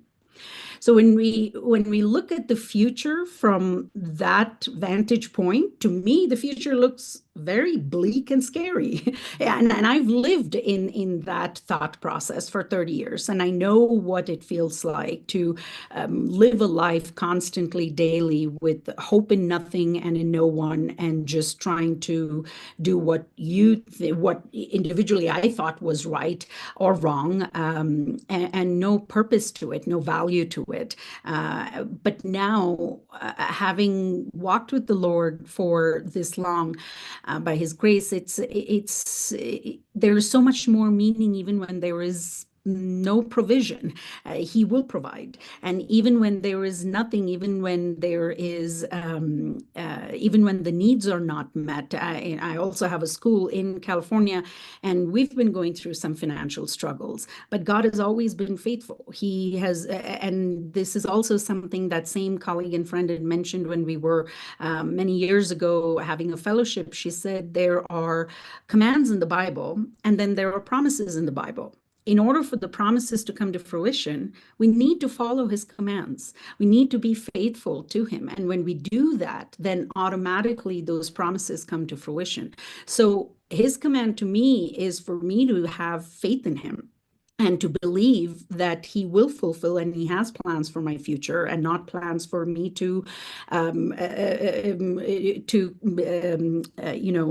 come to an end, but plans for me to flourish, not for me to perish, but flourish, right? So if I believe in that, then I know, and God has also shown me faithfully over these years of having the school, how He has shown up in miraculous, unbelievable ways, where all of us as a school, and I have a team of colleagues who come from different beliefs, different principles, and everybody has witnessed God's greatness. Everybody has witnessed His goodness, His sweetness, and they've been amazed at it. And to me, that is fulfilling my purpose. If I can have someone witness what God is doing in real time, or in my life, then I have fulfilled the purpose and the command that He has set out for me, right? So when we however, when we look at it from that atheist vantage point, it's very, at this point, I don't know if I'd ever want to even think about not having God in my life. I have to pray every day and, bear my cross, and have to ask God to walk with me, and do everything to be able to honor Him. But I've thought about it many times, would I ever, even for a moment, think of living the life that I lived without Christ? And the answer is a resounding no, because it's a very scary, prospect for me. And so when we look at it from this standpoint, atheists still try to deny the logical conclusion that a universe without God is meaningless. However, we encounter a problem there. So in atheism, the universe is a closed system, and the analogy that comes to my mind is it's like a box with the lid that is firmly closed, right? And you cannot appeal to anything that's transcendent from the outside, and therefore you need to do everything in your power to find meaning. And the only difference in that point with their list and with our list, if we went with that vantage point, is that we need to sort of smuggle something from the outside in order to bring value to that box, right? So when we're considering, what is there a difference that it makes to God? What is the difference that it makes to God? And does it matter at all to God? Yes, it does. And then we could even ask, who cares? Well, God does. And how does it matter? So when we look at what the collective thought process is, it does impact us individually. So understanding of who we are as humans, whether it is the belief that we are a random collection of atoms that are and uniquely designed creatures, or that we have no foundation or fundamental, creation or creator, those forms build the foundation of our identity. So it is pivotal it is a pivotal question for us to ask, who cares and does it matter? It's something that we cannot get away from, no matter how much we try. So in the book of Ecclesiastes, Solomon wrote these words. He has made, and this is Ecclesiastes 3:11. He has made everything beautiful in his time. Also, he has put eternity into man's heart, yet so that he cannot find out what God has done from the beginning to the end. So we are made with eternity in our hearts. That is, we're specifically intended to find out our ultimate meaning and the fulfillment of living in accord with God and what he's designed for us, and ultimately all to glorify, honor, and praise him forever and have that eternal salvation in the Lord. So finding our true identity, I think, is also answered very nicely when Jesus first asks Peter, and this is in Matthew 16:15. Jesus asks Peter, "Who do you say that I am?" And Peter responds, "You are the Christ, the Son of the living God." And it was purely on this expression of Peter's faith that Jesus said he would build his church. So the foundation of the church is the recognition of our true identity in Christ. So how does all of this tie into children and spiritual development? And Edward set the stage very nicely. And there is another concept in Montessori called the sensitive periods. And we do believe that children are born with a need for spiritual development, and they're born with the curiosity to understand God, to know God. So what does this mean and how does this work? So I just wanted to get into some of the practical aspects of what this looks like when we have people refuting the existence of a creator. What does this look like when the fetus is getting conceived?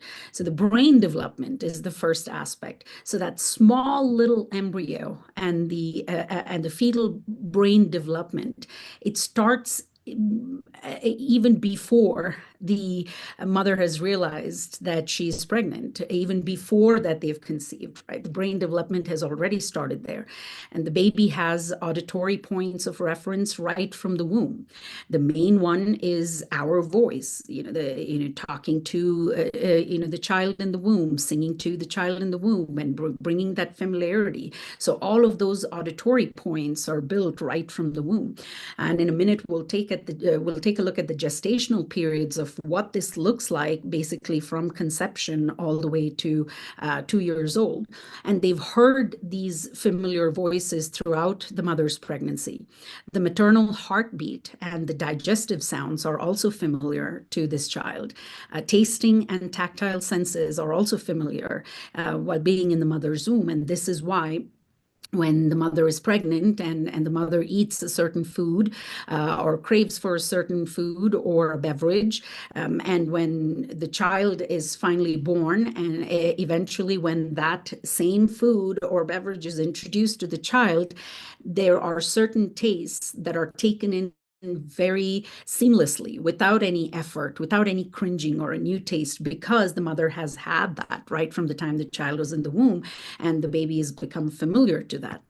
So what does the baby already know when the baby is in utero? So at 5.5 weeks, the embryo is sensitive around the mouth and nose. So it's a tactile sense. And by 12 weeks, the entire body of the baby is able to feel, of course, with the exception of the top and back of their head, which is why when the baby is born, everybody says support the back of the head because it's still getting formed and it's still fragile. That's why it feels a little supple and soft.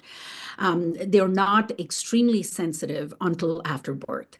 And then we have, by 10 weeks, the vestibular sense, which is basically balance and motion. So while the baby is in utero, and in 10 weeks, the baby moves parts of the body in response to internal stimulation. And then there is the sense of smell that is developed by 28 weeks. The baby can smell, the food that the mother eats.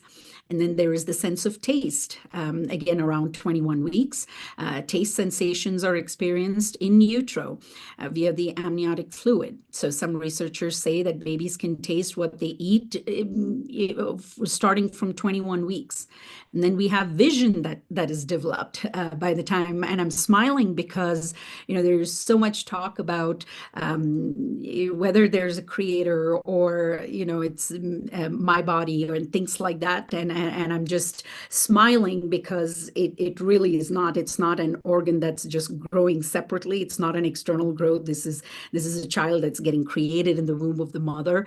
And all of these things develop way before the baby is even born. So and I'm smiling because in my mind, the question should just be beaten out of the park. There's no need for us to waste time there, right? Because we have all of these evidences and facts. So from 32 weeks, there are electrical impulses that pass along the baby's optic nerve, which allows some vision. Example, light versus dark. So babies, when they're born, they just look at everything as black and white. There's really, the sense of color has not developed yet, and their vision is also at a 12 inches length. So basically, when the mother is holding the child and breastfeeding, that's the vision that they have. So can't really not yet develop to see too far ahead of that 12 inches mark.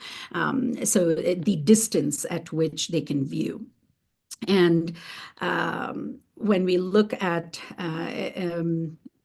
sorry, I think you can see the next slide, yes. And then there is hearing, which is developed by 23 weeks. They can hear sounds, voices, singing, music outside their mother's body. And from 30 weeks in utero to a few months after birth, hearing cells can be damaged by prolonged loud noise. And I just added a chart there, which shows how the fetus is developed in the womb, how the baby is developed, just within that, that short span of time.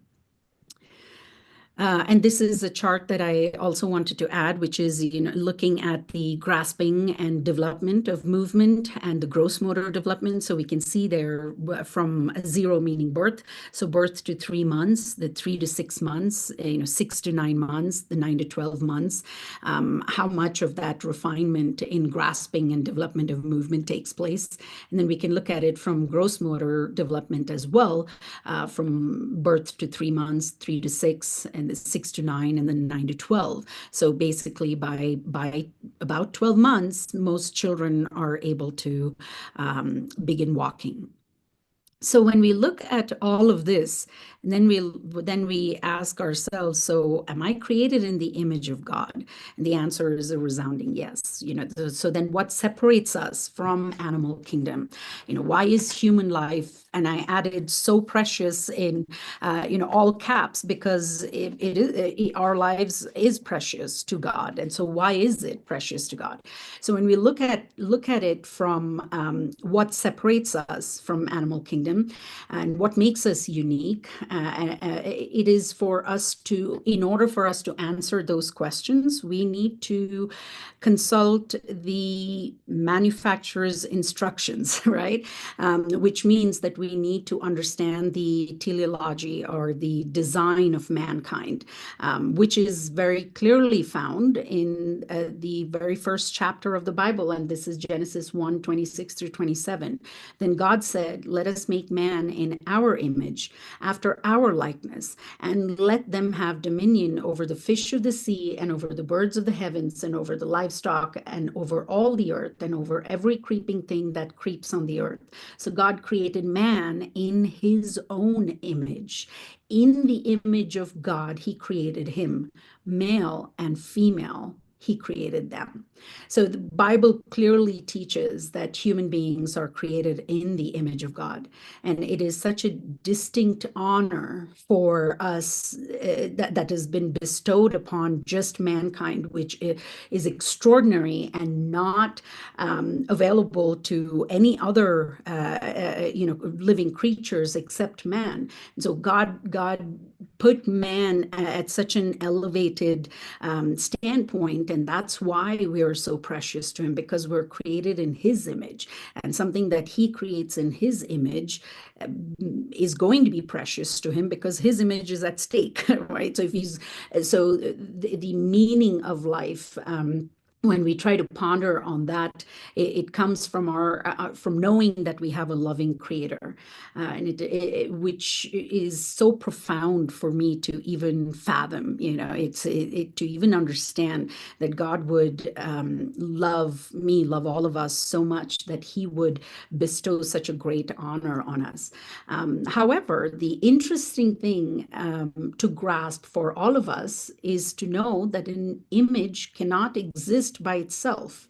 It only finds its explanation in the original, which it is imaging. So therefore, God has to be true. So this profoundly impacts our thinking and our comprehension on what it is to be human. And in order for us to understand that, we must understand who God is. And we need to understand about God, who is the source of that image. So it also means that our true identity is not just contingent upon how beautiful or successful of a career we have or life that we have here on earth, but it is totally and completely dependent on God. So any search for understanding must begin with that truth. So thank you for listening, and I pray that we all can be strengthened and reassured knowing that we are children of God and we're created in his image. Happy to take any questions.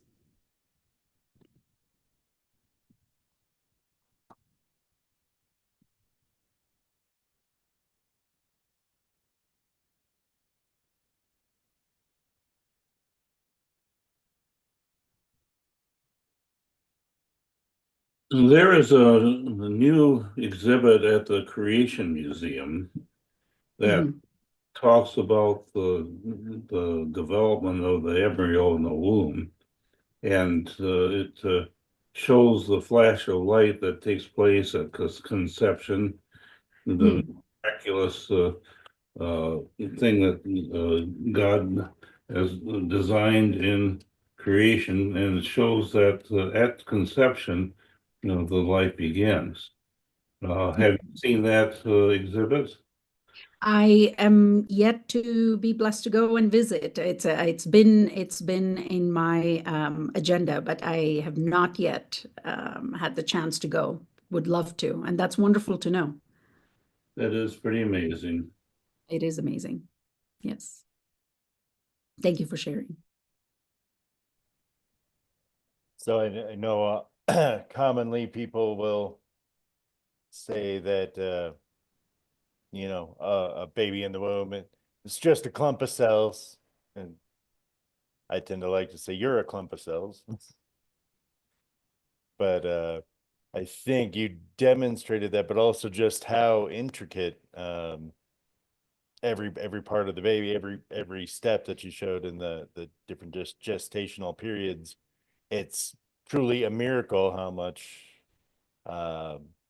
is going on at all of that. And there's just how could random processes do that? But what part do you find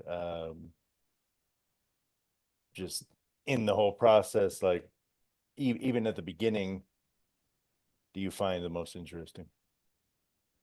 I think for me, what's fascinating is, and when I look at it from not just an education and neuroscience standpoint, but also from someone who has been studying child development and been doing that research, it fascinates me how by about 32 weeks, this baby is pretty much fully formed in the womb, and they're coming, they're being born and they're coming, fully formed.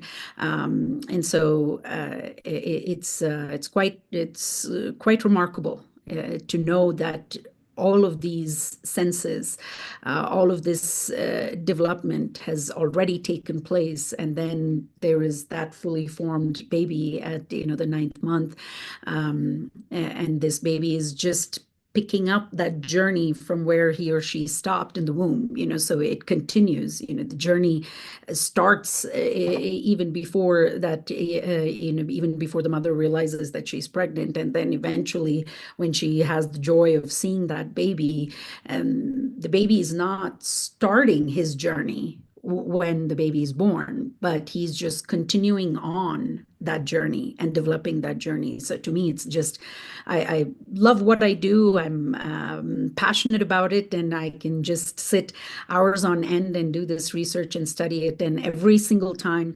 even in the training courses or the diploma courses, we talk about all of these aspects and the gestational periods, and every single course that I do, it still fascinates me after all these years. And every time I think about it or talk about it, I'm just blown away by it. Yeah, I've heard you say Montessori starts in the womb. Yes, it does. So the first prepared environment for the child is the mother's womb.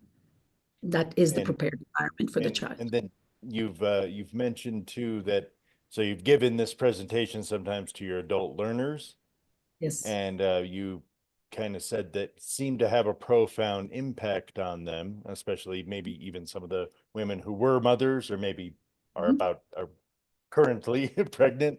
Could you Mhm. explain some of that? Because I really thought that was just impactful. Yes, I think, and this is the reason why I like to give that breakdown when I'm providing those training courses to the adults. It's for them to see how miraculous this child is that they finally encounter as educators. It's this miracle that's just staring at their face, asking them, "What are you going to show me today?" And this miracle is formed way before the child even encounters the footsteps of a school, or encounters interactions with the educators. But yes, every time I've given this breakdown of the gestational periods, it's actually made people cry to realize how much of that formation is taking place, and that you're not just getting a brand new baby who's beginning her journey after birth, but it's a baby who started her journey even before you knew you are pregnant. The baby is already formed even before the mother knows that she's pregnant. And so, it's this topic has always caused some wonderful, positive, emotional reaction, which I love. Yeah.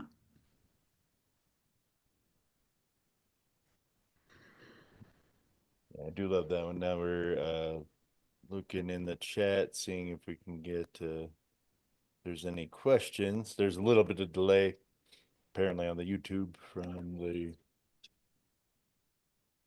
yeah, not seeing any questions. Anybody else have any questions?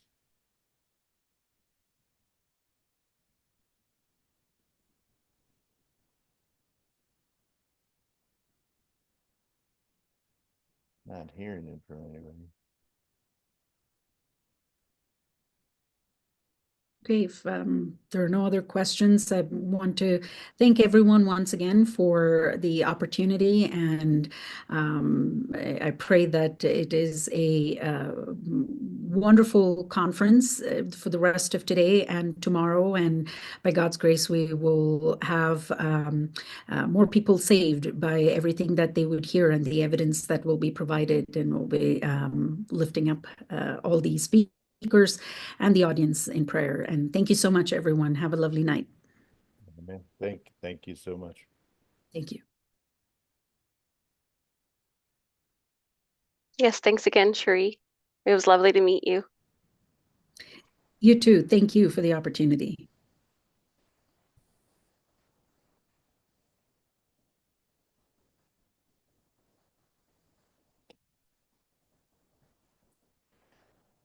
All right, well, I believe we have Dr. Bergman coming up next. Looks like we've got a little bit of time before then. And so this maybe is a good time for everybody to take a little intermission. Everyone good with that? Sounds great. All right, we'll be back with Dr. Jerry Bergman. And it'll be a treat for all of you. All right, we're just going to take a break here.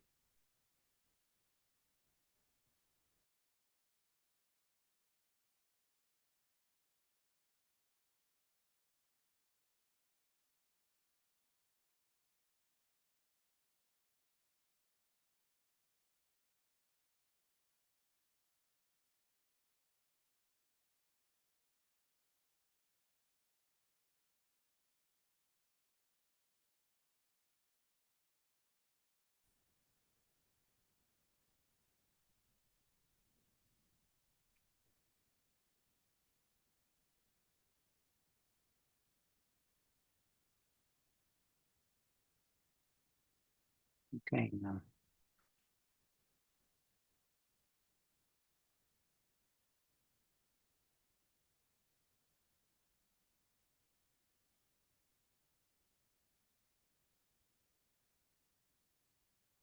No, I don't need to video it. You're doing that, so.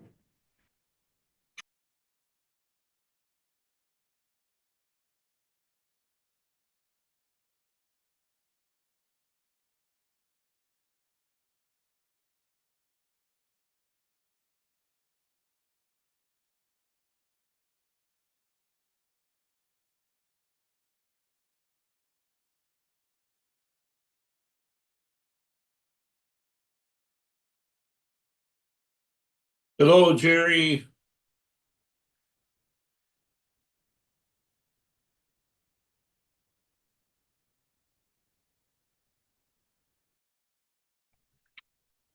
Let me know when I need to start my presentation.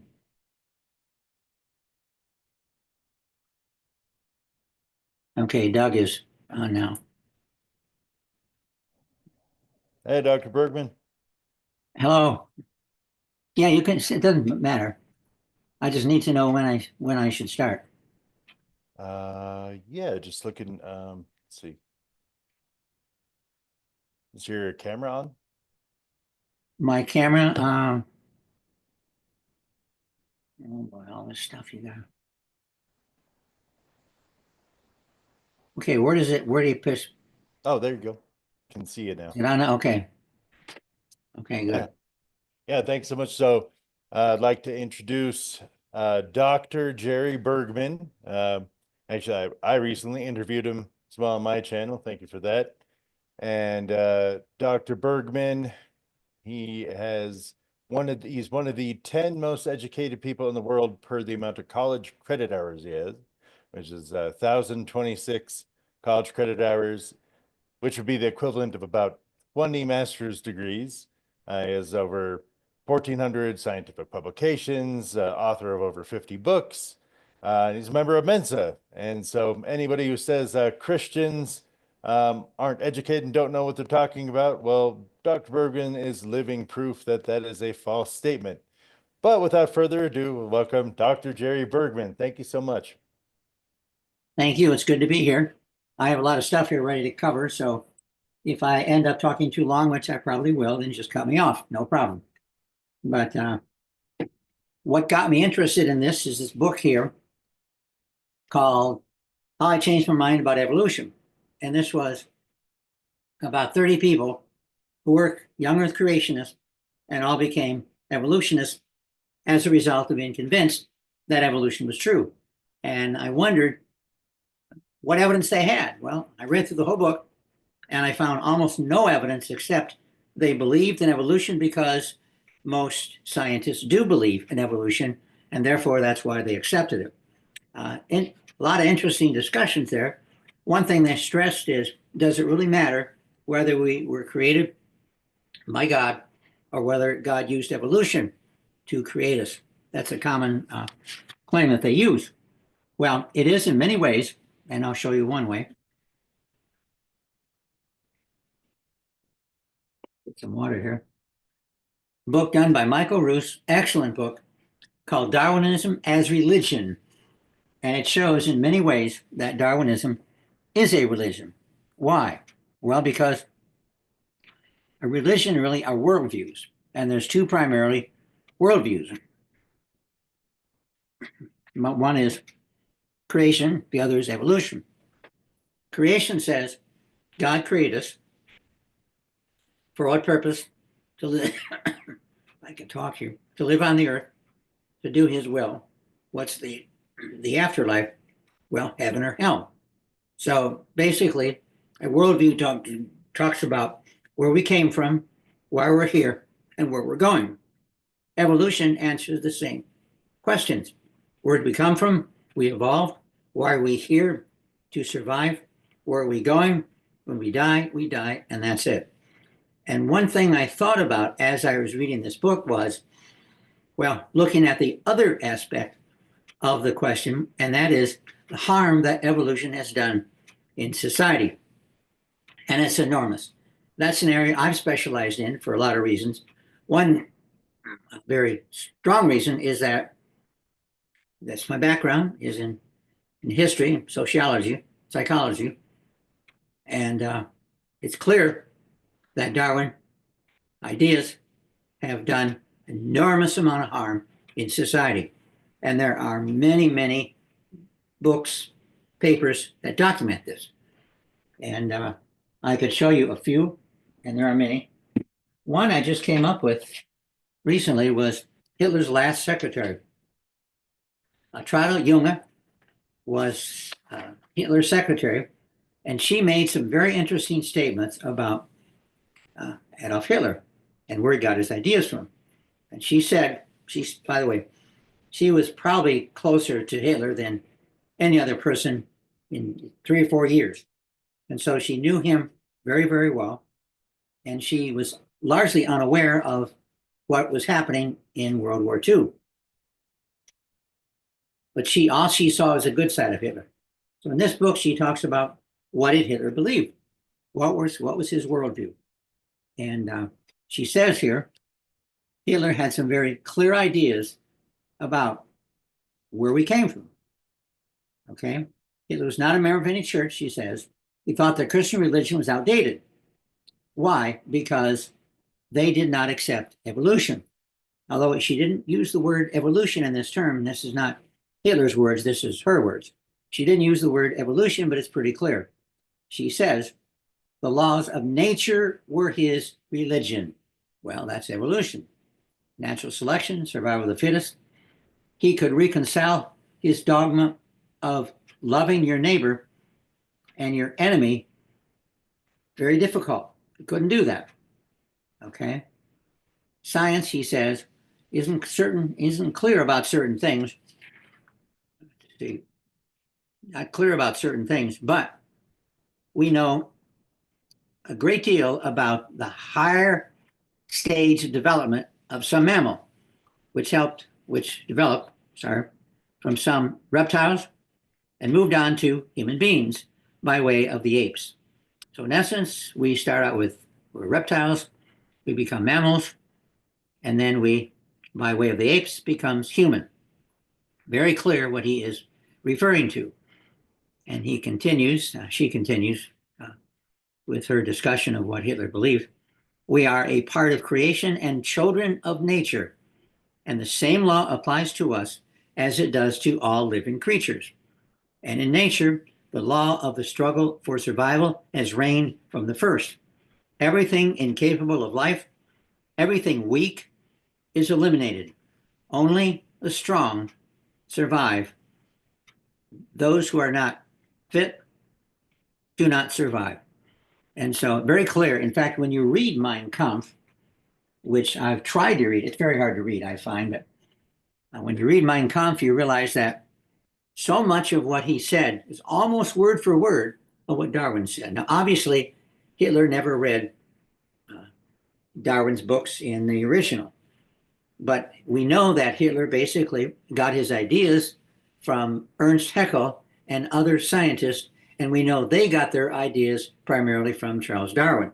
So the ideas started with Darwin and moved on to other scientists, eventually into Germany, and eventually they spread throughout the academic community in Germany, and this is where Hitler picked up a lot of his ideas. It's not very well known, but that Hitler, when he was in prison for attempting to overthrow the government in Germany, when he was in prison, he got tutored by two professors, very well known. In fact, one of them was a very well known professor. And he often said, I got a free college education in prison, courtesy of the state. And a lot of his ideas, in fact, Mein Kampf, came from this imprisonment that Hitler experienced. A lot of the ideas came from professors who we know had a very strong familiarity with Hitler's works and his, Darwin's works and his ideas.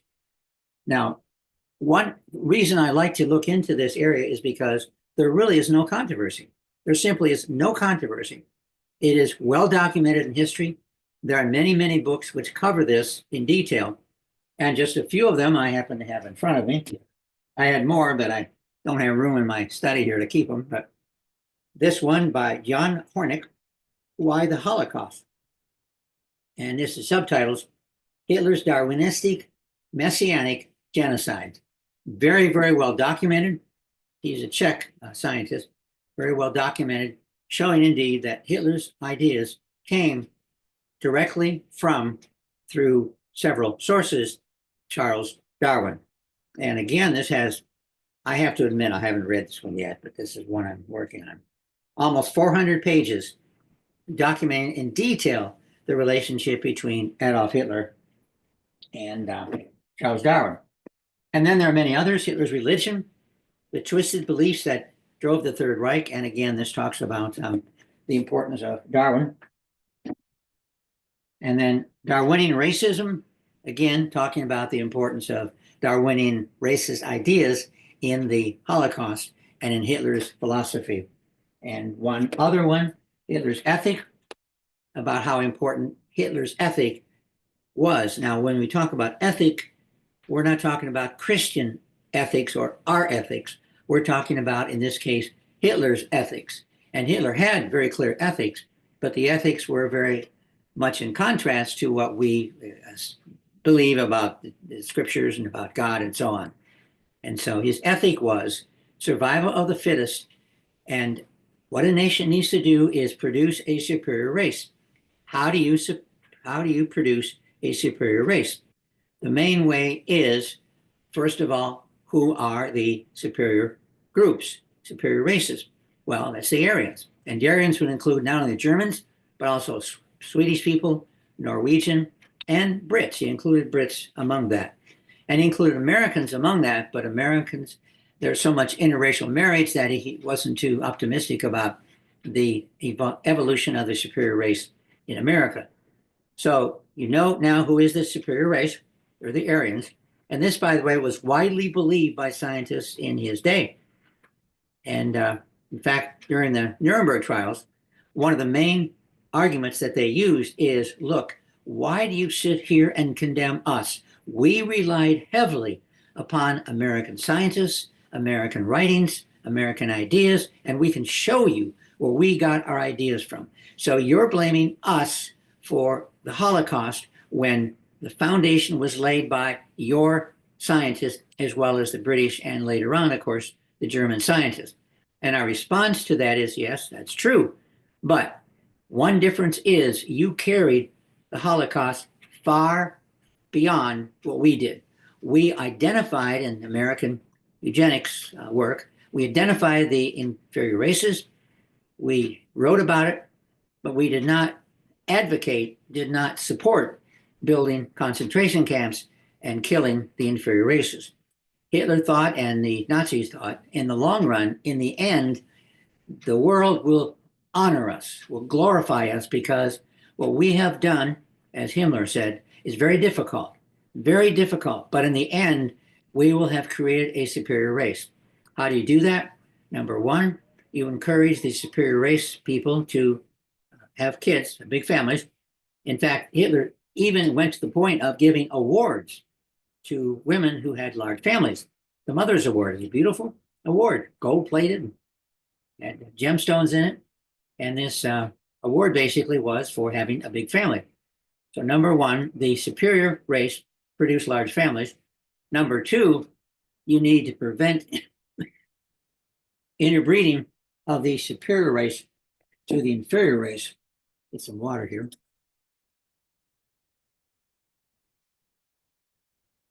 And how do you do that? Well, you forbid interracial marriage, one way. The other way is, you know, and Hitler knew eventually that the superior race will mix with the inferior race. There's a large number of Jews that had intermarried with Germans, and therefore they had mixed race. So that's a problem. So how do you do that? In the end, in the end, the best way of doing that, get something from my throat here.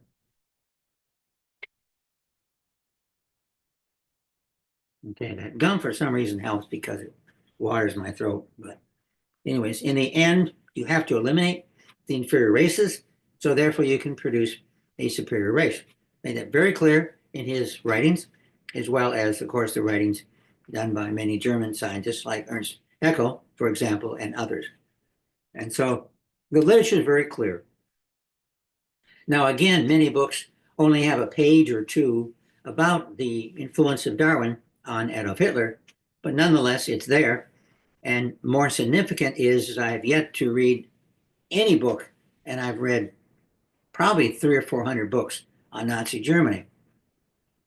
I have yet to read any statement that contradicts this conclusion. It may not be talked about much. In many books, it's not, because the focus is on other things, but it's there briefly, sometimes in more detail.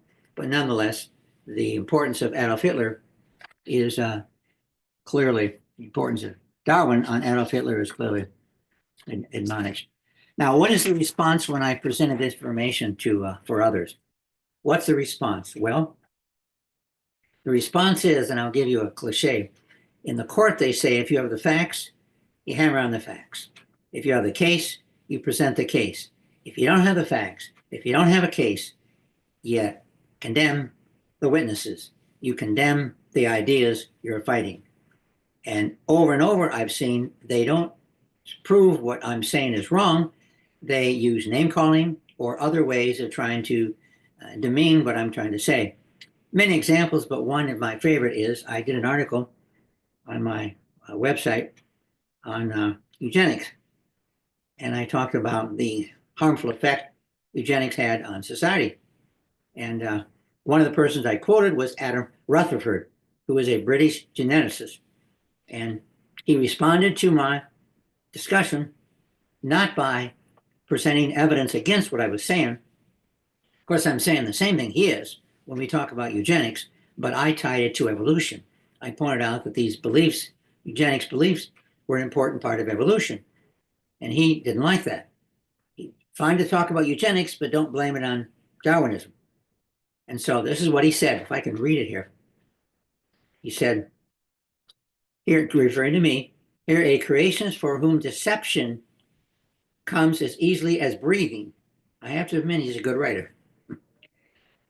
Here a creationist for whom deception comes as easily as breathing misrepresents, my work on eugenics to draw deceitful, mendacious, spurious conclusions.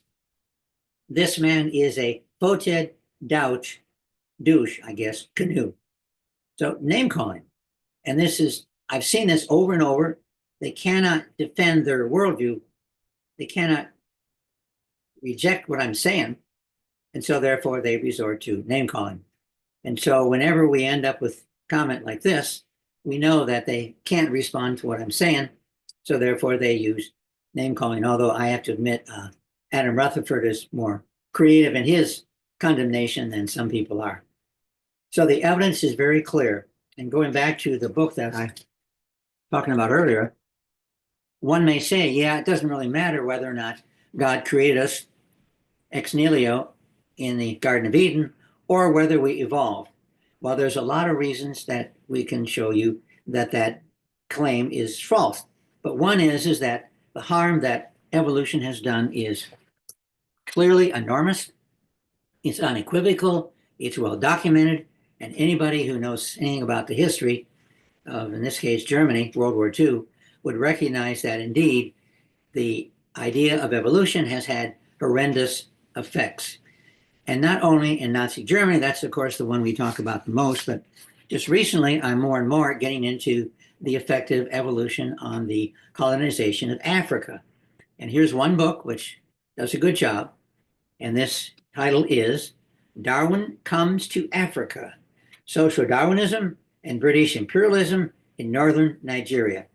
And he documents very carefully how critically important Darwinism was in the mistreatment of the natives, in this case, in Northern Nigeria. Now, this is not only true in Northern Nigeria, but I've done articles on 4 or 5 colonies in Africa that the same thing happened to. Basically, what the belief was is that the Africans, the native Africans, were not as evolved as the whites, and therefore we are a superior race, they are an inferior race, and therefore that justifies putting them into slavery, that justifies exploiting the people, and justifies to the point of, in many cases, of killing them. Because after all, they're not fully human, they're not fully evolved as we are. And that justified a lot of the horrendous things which occurred in Africa.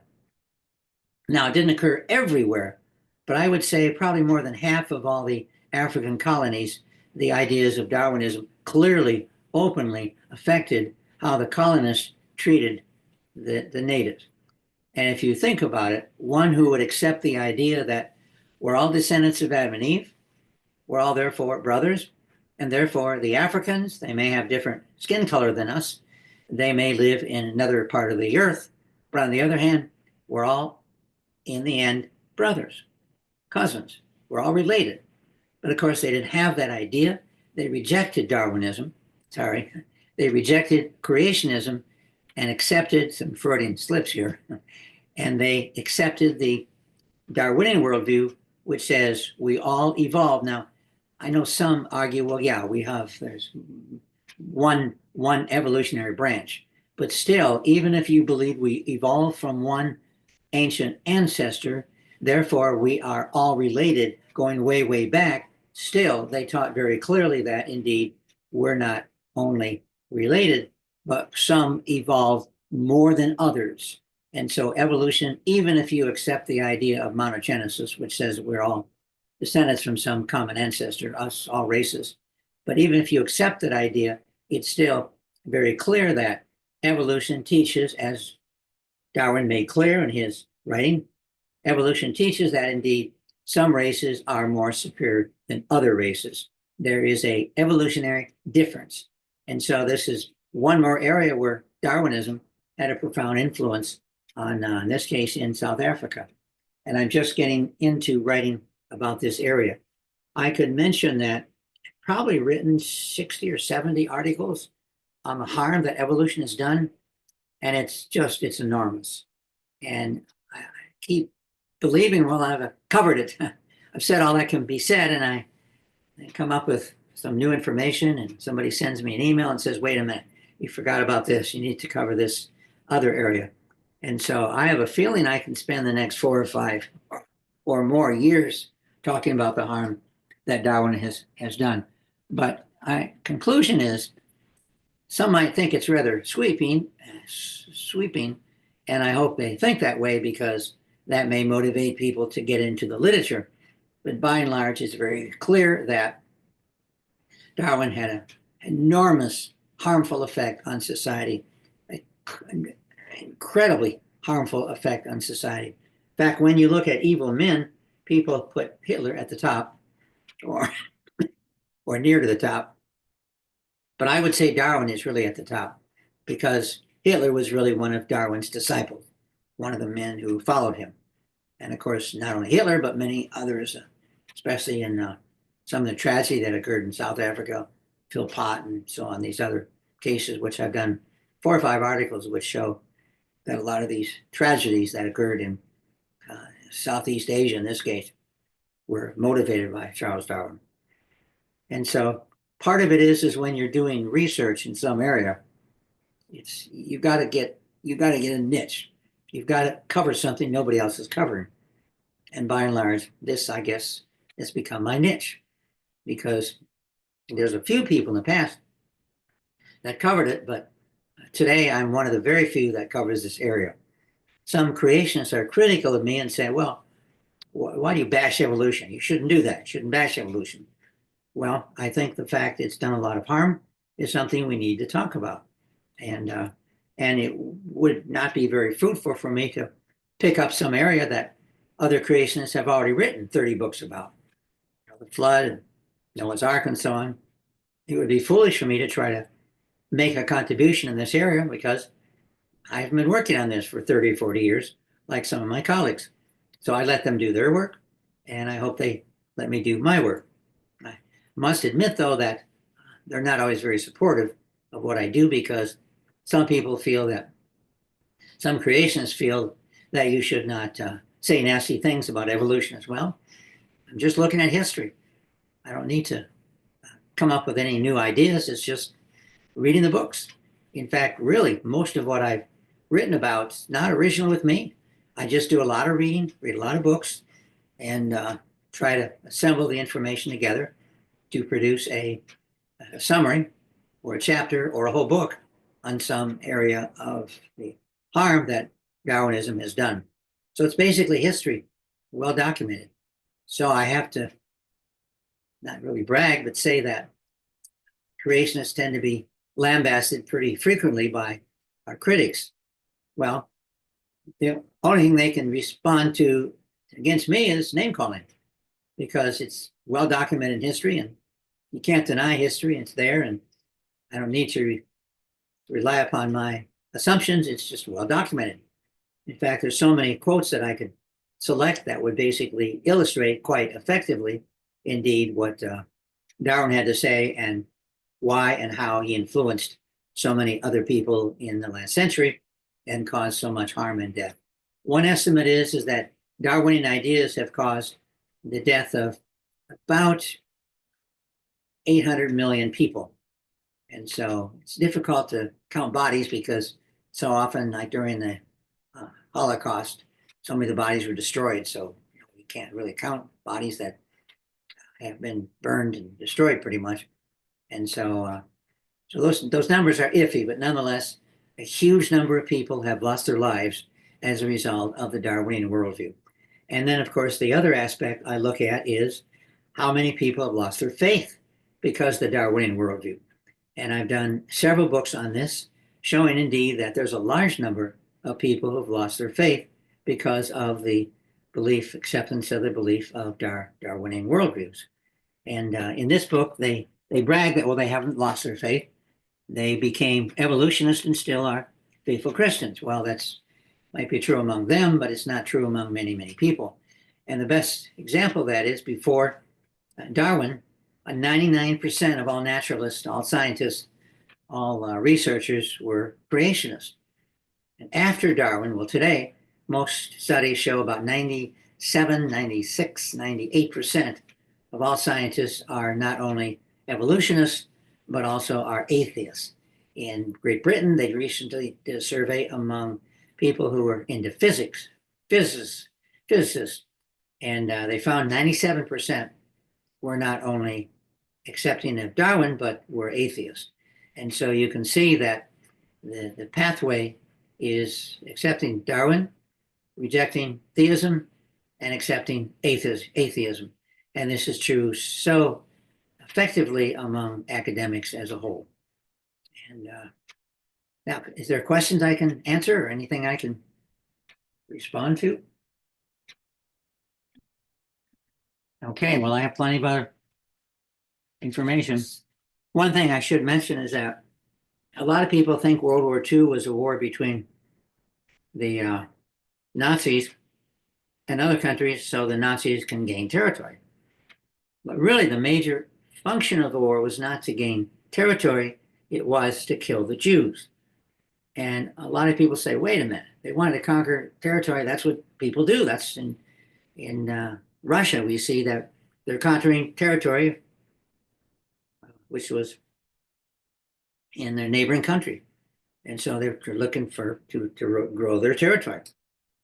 Well, that was part of it. But on the other hand, there are so many examples which illustrate that indeed the problem was not so much conquering territory, but conquering territory so you can kill the Jews. And one good example is, why did Hitler not continue his war against Great Britain? Why did he just stop and invade Russia? Well, there are several reasons. One is that the British were basically Aryans, so he couldn't understand why they didn't join in with Germany and fight the Jews. Number two, there was not that many Jews in Great Britain. It's a fairly small number, but there was a huge number of Jews, especially in Poland and Russia. There were millions. And so if your goal is to eliminate the inferior races, the Jews, you're far better off spending your time in Russia. And we can see that one of the main things they did was to kill the Jews. And so when they move into an area, the troops would take over an area. One of the first things they did is gather up all the Jews and kill them. And this was in some ways counterproductive, because when Hitler moved into certain territories in the Soviet Union, a lot of the people saw Germany as liberators. They welcomed Germany. Good, now we don't have the Soviets to put us through hell. We have the Germans now. Maybe they'll treat us well. Well, they thought that way at first. In fact, you have a lot of motion pictures about the Germans move into a town and the townspeople in Russia cheer. They're happy to see them. But it didn't take long, and they started killing the Jews, started killing a lot of the people in that town, and it didn't take long, and all of a sudden the people mentioned to their leaders and others that we got a problem here. They're not the liberators. This is unjust. They're killing all these are people we've known for decades. This Jewish family's been in our village for 400 years. We grew up with them together. And we know them well. And then when Hitler's troops started killing the Jews, they thought, wait a minute, no, we can't deal with this. Same thing, by the way, occurred in Belgium and Norway and these other countries, especially Belgium and Holland. And so they welcomed it when the British, when the Russian, I don't get it, when the Germans came in, they thought, gee, that's great. They welcomed. Maybe things would be better. They were optimistic that things would be better being controlled by Germany as opposed to their own leaders. And so, but after they started rounding up the Jews and killing them, there were so many in the countries in the area of Belgium and Netherlands and so on, so many that said, wait a minute, these are our neighbors, these are our people, these are people we've known. Why are they doing this? And so then the opposition grew against the Nazis and against Nazi Germany. Another example, there are many examples. You do a lot of reading, you just come up with hundreds of examples, and I just came up with this the other day, reading a book by a friend of mine called Dwight Eisenhower and the Holocaust. And he points out here in this chapter one interesting thing, which is towards the end of the war, they realized the war is winding down. The problem was Hungary was the home to some 900,000 Jews. And pretty much the Hungarian Jews were left alone in this country. And Eichmann realized that we've got to get in there and we've got to kill as many of these 900,000 as we can. Rather than spend their time and energy and bodies and bullets and so on fighting the war, no, Eichmann goes in there with his troops, and they ended up murdering 450,000 Hungarian Jews. Win the war or kill the Jews? Pretty obvious. Their choice was, we need to kill the Jews. And so they put their effort into putting the Jews in boxcars and ship them to the concentration camps and killing the Jews. If they were smart, they'd draft the Jews, put them in the army, let them fight. In fact, most Jews would have fought bravely for Nazi Germany if they were drafted. And of course, during World War One, they did. The Jews had a very good record of fighting loyally for Germany in World War One. World War Two, you should have done the same thing. You want land? Then fine. Then draft the Jews. They're good soldiers. They're good fighters. They're very loyal Germans. And so even here, draft the Jews, put uniforms on them and send them into Russia so we can conquer Russia. But no, no. They spent their time and money and energy shipping the Jews to concentration camps to kill them. In fact, one conflict they had towards the end of the war was that what do we do with the boxcars? We only have so many. The troops need supplies. The Jews were shipping to concentration camps. What's more important? The supplies. The soldiers in Russia were freezing. They didn't have proper clothing. They were running out of ammunition. They were running out of food. In fact, they had to retreat because they just didn't have the supplies. They needed to stay in the same place. And so Hitler had a choice. Either send the Jews to the camps, use the train cars for that reason, or use the train cars to ship supplies to the front lines in Russia. Well, we know what they chose. They chose more important to ship the Jews from the various areas into the concentration camps. And so basically, what's more important, winning the war or killing the Jews? Well, pretty obvious. In fact, a number of leading Nazis said, when the war is over, we will end up with medals. There'll be statues of Hitler and of the various, and Eichmann and others. There'll be statues of us because of the good thing we did, and that is reduce the population of inferior individuals. They really believe that. Today we look at that and say, what's wrong with these people? Why would they say something so appallingly stupid? Well, they didn't see this as stupid at all. They saw themselves as being heroes. And yeah, we may lose the war, but at least we've killed, well, in this case, about 6 million Jews and about 5 million Poles and Russians and other Slavic people. And so that was more important. And so that's what they focused on. So it really helps one see World War II is very different. Basically, World War II was a war between evolution, and Hitler, of course, accepted the evolutionary worldview, and creation. And in my presentation I give on this, I point out that evolution versus creation, and fortunately, creation won. And because creation won, that means basically that the Nazis were defeated and they couldn't do what they wanted to do.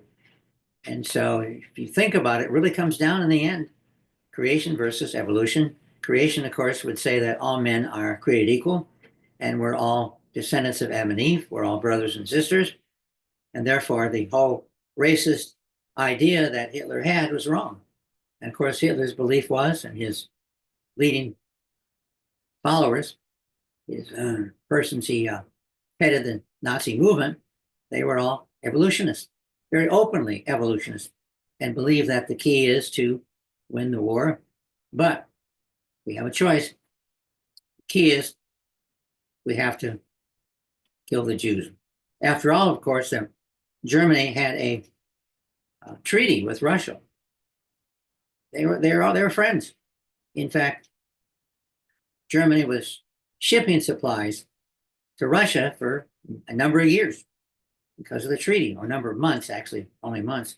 But obviously that didn't hold because Hitler realized that the most important thing is to kill the Jews. And of course, we today see that as appallingly stupid, but indeed, they didn't. So they accepted a worldview which we recognize is appallingly stupid, but nonetheless, they saw this as very important. Any questions? Anything I can respond to? Yeah, we do have some questions from the audience. So we have Solidify Your Faith is asking, will you be doing a book on the flood models, PT, CPT, and HPT? No, I won't be, because if I did, I'm sure I would be. People would wonder, how in the world can some guy who get in Mensa be so stupid about the flood models? Well, guess what? Genius is not always effective in all areas. And my wife reminds me correctly that some things that just, how can you not know this? Well, I don't. And many of us, we specialize, and I've been researching and working on these areas for many, many years. So you can't know everything about everything. And it said if you know a lot about a lot of different areas, you fill your brain up with all kinds of ideas and you can't really do good work. You need to specialize in at least in some areas. But that's a good question. I just not. I guess I take the flood on faith, and I know some people want to prove everything by science, and I guess I don't see that as. I mean, I certainly encourage them to do so, and I'm very impressed with some of the work that flood geologists have done. But on the other hand, I just see all too often we have a few scriptures, a little bit of science, and a lot of speculation. And with what I'm doing, there's virtually no speculation. It's all well documented in history. And so, and the stuff I do in biology and genetics and so on, there's very little speculation. It's pretty well empirically supported. Was there any pushback in Germany to Hitler's ideas? Yeah, there was. I just have a new book which talked about Hitler's opposers, and there was quite a bit of, mainly from the Christian church. About a third of the Germans were very gung-ho for Hitler. Sorry, a third of the German churches were very supportive of Hitler.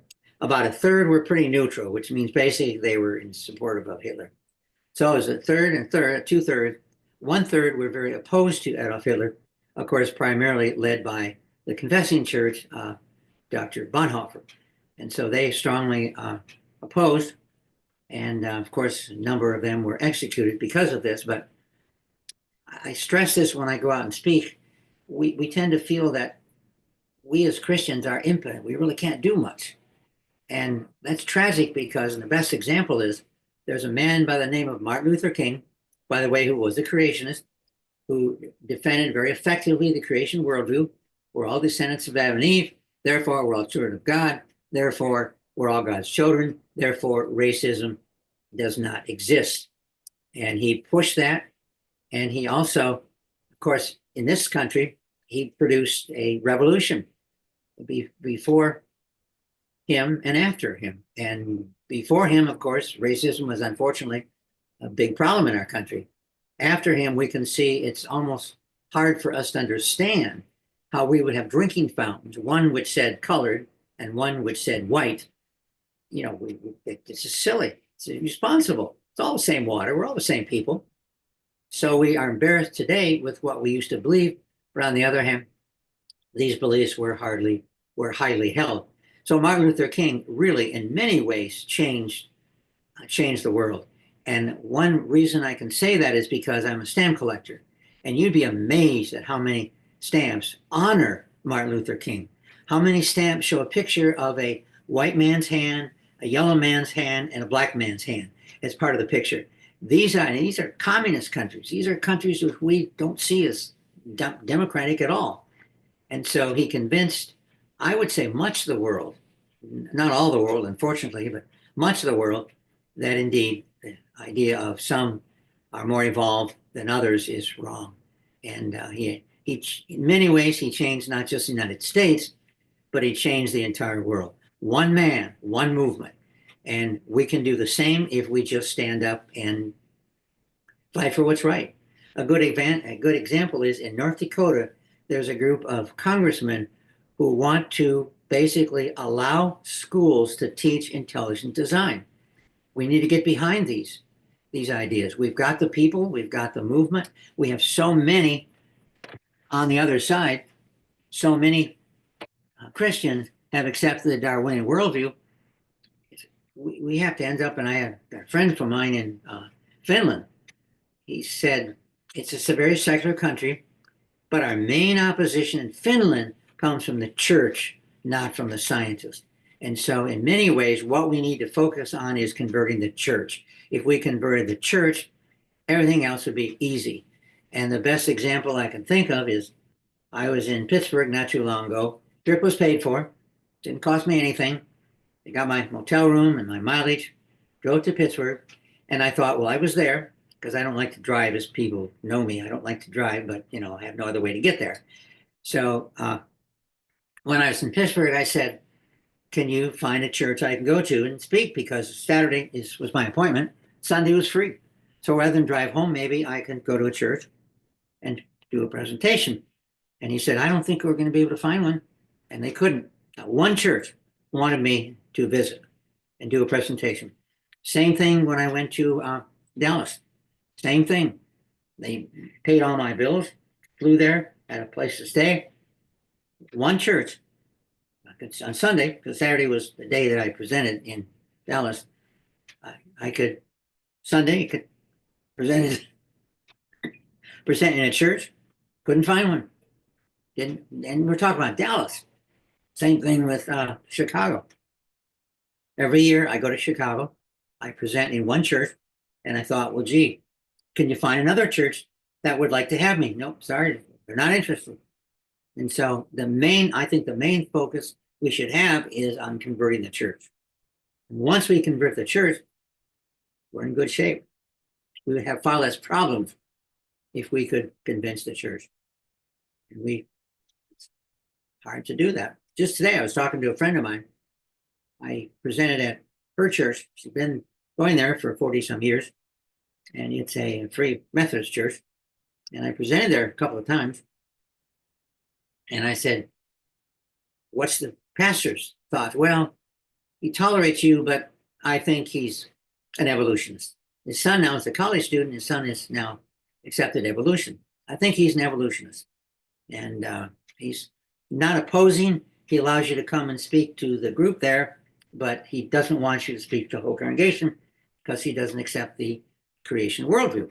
And this is a Free Methodist. He's a very conservative pastor. And so over and over, if we just could reach the church, we would be in good shape. But that's difficult. Other questions? Yes, sir. We got a few more from the audience. So we got, again, solidify your faith. I think referring to something you said earlier. Why not bash evolution? We are supposed to reprove the unfruitful works of darkness, not pay for them to be taught in government schools. Thank you very much. I appreciate that comment greatly. And I agree. What they have done is really evil, and we should point it out. I think there are some creationists who have good friends in the evolutionary community, and they get along fairly well with the evolutionary community. And I think they don't like us to bash evolutionists because, as one person said, these are my friends. I work with these people. I like them. They like me. And therefore, I don't like people bashing these people. Well, I can understand that. I mean, but I'm not bashing any particular person. I'm just bashing a worldview, trying to show that worldview is wrong. But most people who become creationists by showing the evolution worldview is wrong. Therefore, what other choice is there? Either God created us or evolution created us. When you reject evolution created us, God created us is the main alternative. And so people accept our worldview by by rejecting evolution and accepting the case for creation. Other Right, questions? and then we have one from Belinda, the comments. And she's asking, Dr. Bergman, have you written a book or research Sir Francis Galton, who was Darwin's cousin, much? I know he came up with the term eugenics and gets a lot of credit for assessment procedures. Oh yeah, I haven't read any of his books. I have 3 or 4 of his books. But I've read a lot about him. I've done articles about him. And he was inspired by my cousin, by Darwin. And he recognized that his development of the eugenics worldview was a result of accepting the evolutionary worldview from Charles Darwin. And so we clearly go from Darwin to eugenics to, of course, the eugenics movement, which spread throughout the world. So that's a good comment that you mentioned. It was some people say, well, let's don't blame it on Darwin. Let's blame it on Galton. Well, the problem is Galton made it very clear. I got these ideas from my cousin, Charles Darwin. So when you go to the top director of these ideas, goes back to Charles Darwin. All right, then we have the Theosematique. And he's saying the main issue with Christian evolution position is that it fails to explain what Christ's resurrection actually restored. It contradicts both the account of creation in Genesis and the teaching of the church councils that there is no death before the fall. If death already existed, then what even is the fallen nature? Excellent point, and that is a main thing that I think we should stress when we reach the churches. One reason I think I'm not invited to churches is that, well, best example is when I was teaching. I had chemistry, which I love to teach, by the way. And I had a student walk in first day of class. She walked up to me and she said, I want to tell you right now, I don't like you. I don't like this class. I don't like chemistry, period. But I have to be in here. I have to take it for my degree. So just thought I'd let you know. I never had that happen before, but I thought, oh boy, doesn't like chemistry, doesn't like me, doesn't like this class. And I thought, well, we'll see. Towards the end of the class, she made it through, did okay. And I said, well, how are things? She said, well, not nearly as bad as I thought. You explained things very well, and that really helped. So I guess my negative attitude really wasn't justified. A lot of people feel when, especially when they look at my degrees, they say, oh no, this guy's going to talk way above our heads. We're not going to be able to understand half of what he says. So why invite him? Because he's, he can't reach the ordinary person. Well, I've spent my life teaching the ordinary persons in college, and I've been in over 400 churches, many in the past. There were a lot more doors open in the past than there are today. And so I've had a lot of experience in different churches. And not once in 400 churches did I have somebody object to what I was saying. I need to pause. Actually, once the pastor said, there's someone in this church who's an evolutionist. He doesn't agree with what you have to say, but I'm just warning you, after the presentation, he may go up to your book table and may ask you some questions. So I'm just warning you. He did. He came up to my book table, very well educated, a lawyer, smart guy. And we had the best of conversation. I'll tell you, I can say of the 400 churches I went to, our conversation was the best I have ever had in any church, anywhere, period. Excellent conversation. You could reason with him. He had a lot of questions. I helped answer his questions. And when we went home, we were out in the parking lot. And the parking lot was full, by the way, when I got there. But when we went home, there was 2 cars in the parking lot, mine and his. And so we stayed beyond everybody else, and that we had such a good conversation. And so I wish there were more people who were evolutionists who I could talk to, who could raise their questions. I love to talk to them. That's why I love teaching students, because you have students that don't agree with you, and you can help them reason about what's going on. Preaching to the choir is good, but you preach to the choir, they clap, they say great job, and they go home. And so I guess as a professor, I've always liked dialogue. I'd like to deal with ideas, to interact with students relative to their thoughts and my ideas and my thoughts. And that's hard to find. I think people don't, if churches realize that, I must state churches I've been to rarely have any negative feedback. But I think before I come, there's a fear. And I've had people say, well, this guy's got all these degrees, and he's a scientist. We're just ordinary people. What can he say to us? What can he help us understand? I don't think so. And my wife mentions, when she reads my articles, in the 3rd sentence, she comes to words she doesn't understand, and she said, I'm lost. And so, of course, her background is not science. And so and I can understand that.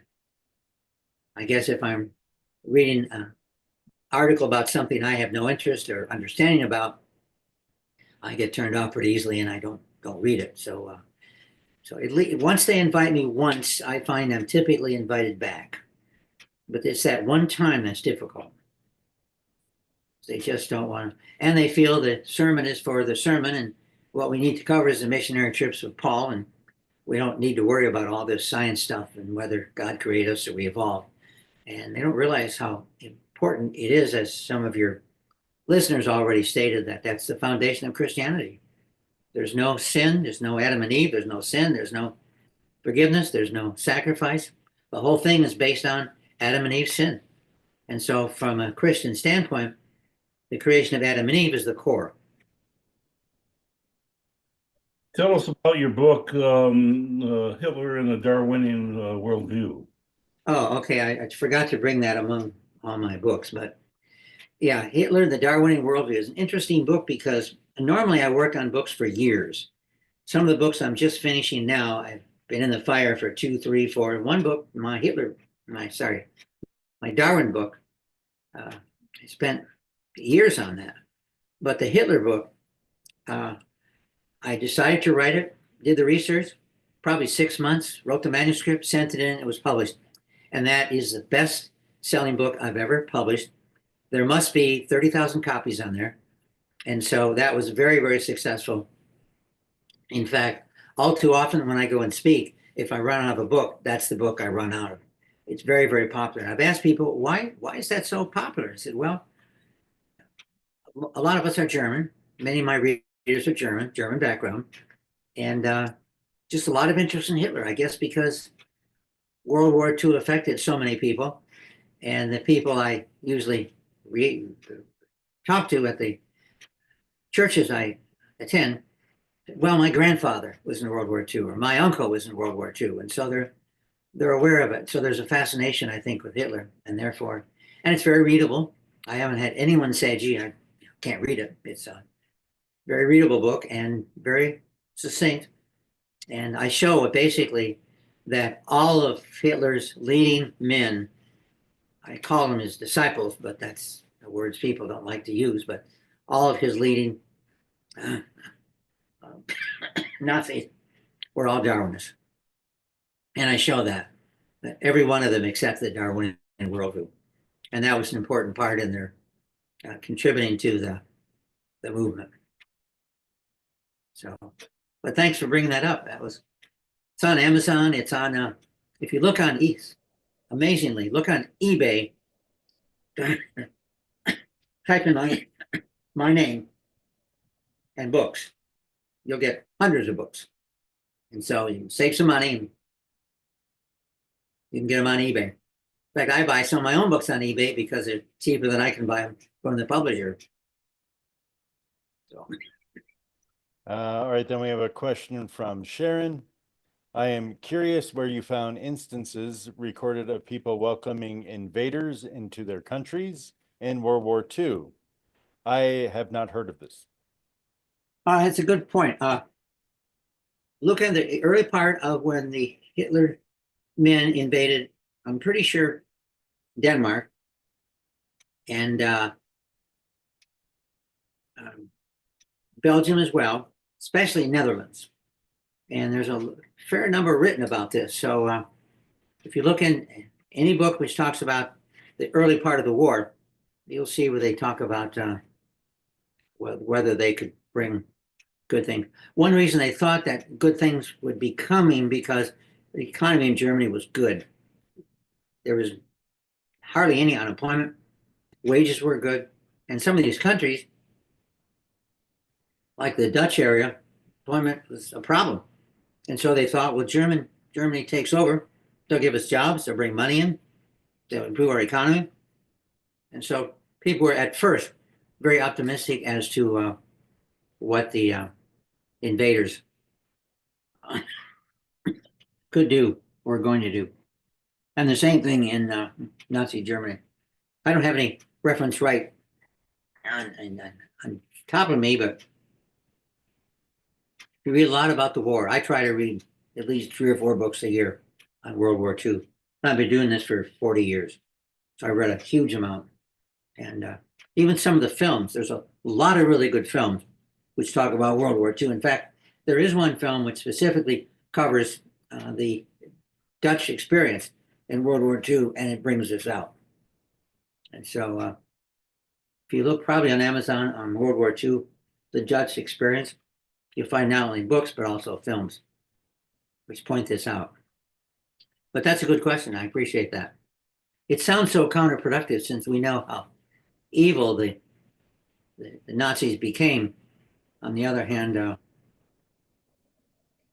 one thing that Hitler stressed in Britain, especially when we conquer Britain, what we need to do is treat them well. In fact, in one area, they said, you go to the store, you pay them the money. You don't take anything from any of the stores. You treat them like your guests, and you treat them well, respectedly. So they realize if they end up with all these, riots against them, they realize that'd be a problem.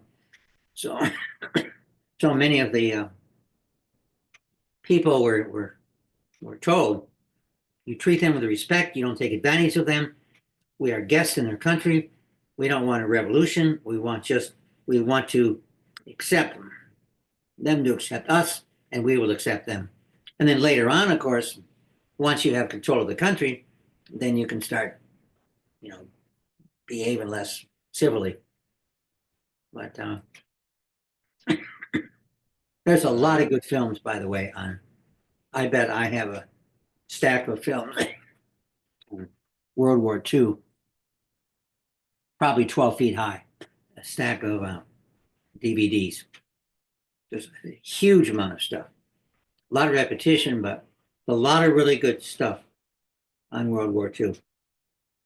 And what I do is every night before I go to bed, I spend an hour and a half watching a video. And so I've watched, 400 hours a year. Past 30 years, I've watched thousands of hours of videos. And one area I've concentrated on was World War II. It's hard to read a book for 6, 7, 8 hours a day. So, and now much of the reading I do is for my writing. And so I watch a lot of videos. Tonight I'll watch one. I'm watching one on FDR. And watched earlier one on Roosevelt. On Woodrow Wilson. So normally I don't read books on FDR or Woodrow Wilson. But watching a film, you get a lot of information in a short period of time. And I've gained a lot of insight into World War II by watching films about our leaders and what they wanted to do and why. For example, Woodrow Wilson made it very clear, and they quote from his writings, that the Treaty of Versailles is going to fail. And he said very perceptively, this war is going to continue. It'll be a greater war, and World War I will look like you're playing with a bunch of kids' toys. That's what he said. World War II will be far greater than World War I. We need to be able to adequately deal with the issues, and we're not. He had these 14 points that he listed, and the 14 points were important in order to end the war. And he said most of these were rejected. And he said when they're rejected, you're laying the foundation for World War II. And it's going to happen. In fact, he fought and fought to try to get those ideas. And of course, he had high blood pressure, and he had health problems, and he had a stroke. And so he fought so voraciously to deal with this issue appropriately that he ended up with a stroke. And so we did not listen to him, and we ended up with World War II. It's totally preventable. You just have to follow these 14 points, which I don't recall what they are, but the negotiators rejected most of them, and Wilson realized that you're just laying the foundation for World War II. And again, World War One is like playing with toys. And World War II, the military equipment was much, much greater, of course, and the lives lost were much, much more. And so, so watch films. I go to half price books. I don't like to watch films that I pay $50 for. So I go to half price books, and I typically can buy 20, 30 films, a lot of really good films for $2, $3, $4, $5. And then every night, hour and a half, I watch my films. And by the way, my dog comes out and watches them with me. I go out there, I turn the TV on within 2, 3, 4 minutes, comes out, sits by me, and we watch the films together. That's the guy time. I tell my wife we need to have some guy time. I have a male dog. We need to have some guy time, and so we watch the films together. And learn, learn, learn. You can't be too smart. The woman who edited Mademoiselle, I think, she said a woman can't be too thin and she can't be too smart. I think it was Madam. Probably some of you women would know, but I remember that saying about her. One of the We have a Vogue, I think, or question one of those from magazines. Theosemitic. Said, what did Dr. Bergman mean when he said a worldview informs the interpretation of scientific evidence? Well, that's a good question. We often use the word religion. It's really a bad word because that's not really what we're talking about. When we talk about religion, yeah, we have so many things that are part of that. And the key, the core of a religion is the worldview. And the worldview is how we see the world. And if you have an evolutionary worldview, that's how you see the world. And so with that evolutionary worldview, when you see events, when you learn about things, you interpret that from an evolutionary worldview. We say you have evolutionary glasses and you distort the world through seeing the world with those evolutionary glasses. And of course, you can say, well, we have creation glasses and we tend to see the world through our creation glasses. Well, that's true, but most creationists that I know, including me, I have two pairs. I have the evolution glasses and the creation glasses. And I can see the world through both worldviews. And therefore, I'm less likely to distort the worldview because of those glasses. Or just take the glasses off and see the world for the way it is. And which I do often as well. But I realize that I do see the world through those glasses. And evolutionists, they do see the world through evolution glasses, but they don't seem to recognize it. They don't acknowledge the fact that they distort reality by wearing those glasses, and they need to take those glasses off and look at the world to see the way it is. So it's a good, you got some good listeners here. I'm flattered. I'm impressed. It's always good to have. Then we have Belinda. And she's and the agenda for tonight said that Dr. Bergman would be discussing the influence of Darwinism on psychology. I am a psychologist, so I was wondering what he has to say. Okay, well, psychology has certain presuppositions, certain branches of psychology. When you say psychology, what are you talking about? You're talking about Rogerian therapy, you're talking about Carl Rogers, you're talking about Albert Ellis, you're talking about what worldview are you using?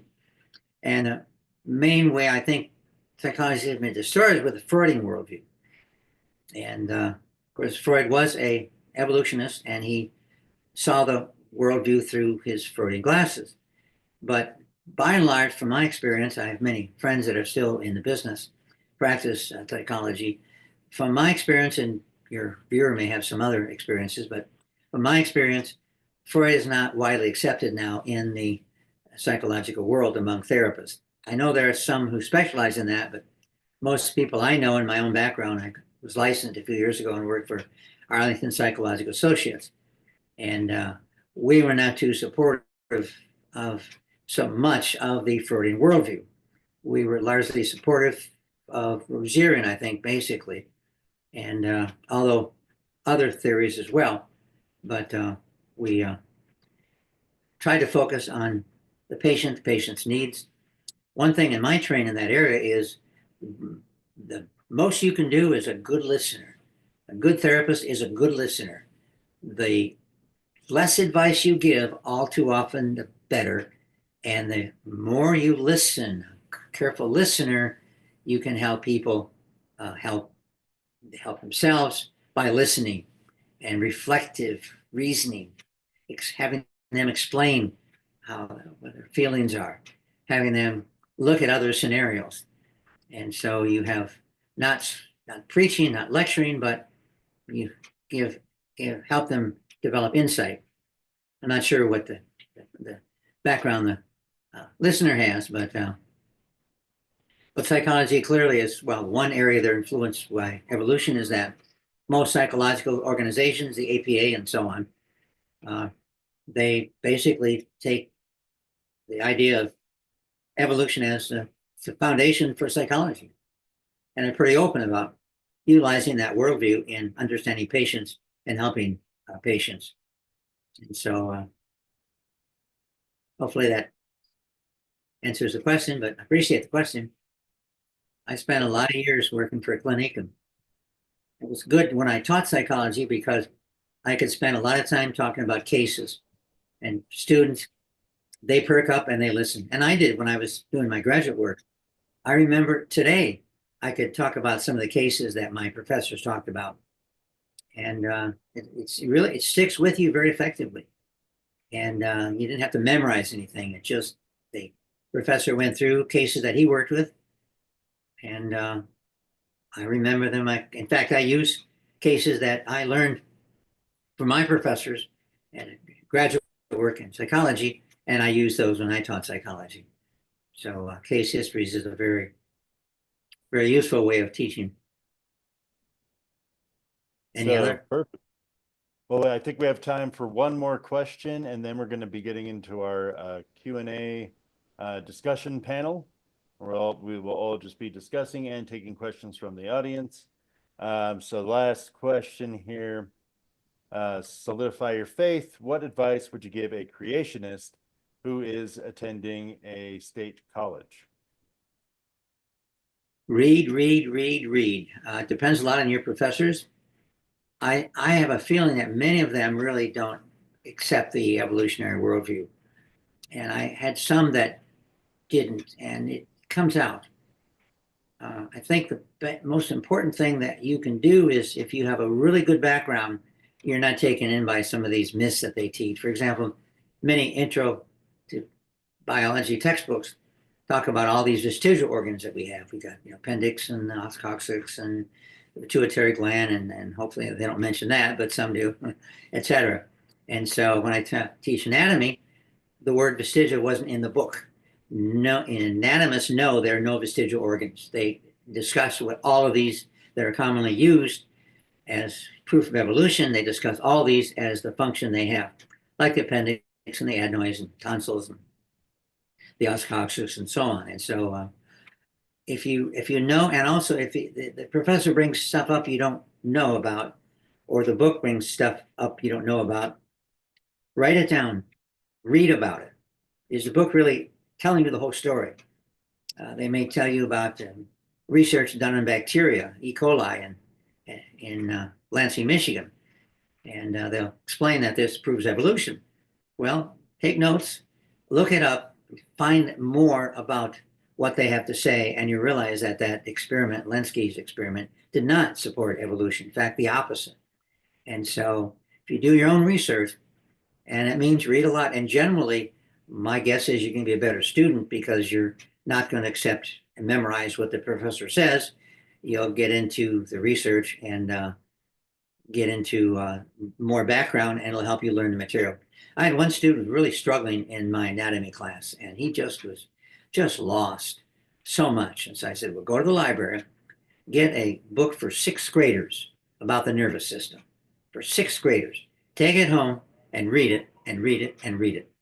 And he got a whole bunch of books for 6th, 7th, 8th graders, read them, easy to read, got them, read them, and that gave him a background, and he ended up being an A in my class in anatomy because he got a good background, a basic background. So a lot of people have a hard time in many areas because they don't have a basic background.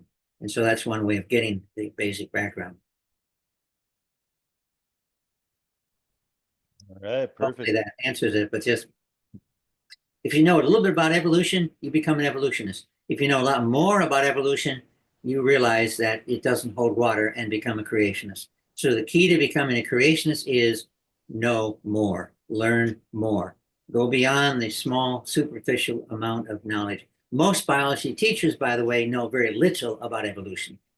Most professors, the college level, know very little about evolution. And so if you're a good student, you'll take what they talk about and then go beyond that. There are 3 cases that I know of where students converted their professors to a creationist worldview. They literally converted their professors, 3 cases I'm aware of. probably more, but 3 I'm aware of, converted their professors to a creation worldview. Amazing. I haven't heard of that one. But okay, so I guess we got the questions done. Now, what we're going to be moving into now is a Q&A panel and just an open discussion with some of the presenters. Some people can pop in, pop out as they need. We'll continue to take questions from the audience in the comments. Also, if you are watching, please like, share, subscribe. That way we can, get the word out. We also will be continuing tomorrow. You can go to creationsummit.com and you can see the list of presenters we will have then. So I'd like to start off the discussion. Just something I noticed through watching is it seems as though there was a theme of dehumanization. And so in order to justify killing mass amounts of people, starting with Shree's presentation about children in the womb, right? So there's an attempt to dehumanize them. And then when you were talking about Hitler, they were dehumanizing the Jews. And then with slavery, you had things like phrenology, which I believe had Darwinian origins. Yes, it did. Yep. Yeah. I did an article on that. So all of these things, what they are is they're an attempt to dehumanize the person that you're trying to kill. But what does that suggest? It suggests that the moral law written on our hearts knows that the taking of a human life is wrong and that human life has value.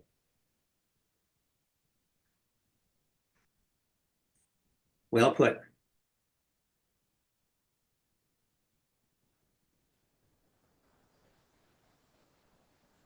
Now, did you mention much on the phrenology? Because I know you said you studied a lot about it, but I don't know if you presented in the presentation much. I What didn't what know. is phrenology to start off, and then explain its Darwinian origins? Phrenology is measuring the bumps on a person's head, bumps and indentations. If he has a bump, that part of the brain is more developed, and therefore what that part of the brain does it better. If you have an indentation, a kind of a cavity, that part is less developed, and therefore you have less of whatever that part does. And so that's basically what phrenology does. And it was the earlier phrenologists based it on evolution. Not all did, but some did. And it was at the core because we evolved. Some evolved. The brain part was further evolved than others. Others didn't evolve the whole brain as much as they should, and therefore they're ancestors. So we're not talking about the individual person, but the evolutionary line. So in some ways, phrenology is very racist. Yeah, it's rooted in race, and there was an attempt to dehumanize slaves. So by making them less than human, they're less highly evolved. So then it's okay. They even made something called a slave Bible, which I thought was interesting because they actually had to change the Bible.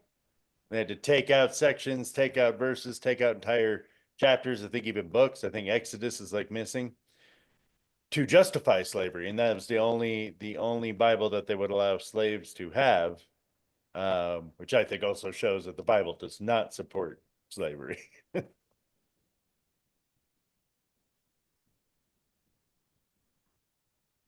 Hey, we've actually got a question from Walt. What does a baby know intuitively at birth? And is the baby's mind a blank slate?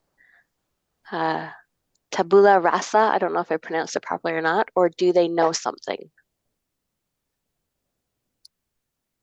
Well, that sounds like a better question for Shriee. Did at birth or at conception? Let me see. What does a baby know intuitively at birth? Oh, I mean, I can answer some of this because through osmosis I learned from Shriee. But yeah, so they know their mother's voice. They can feel pain. There's food that they like. They can recognize music and other sounds, all these things that they heard and experienced in the womb.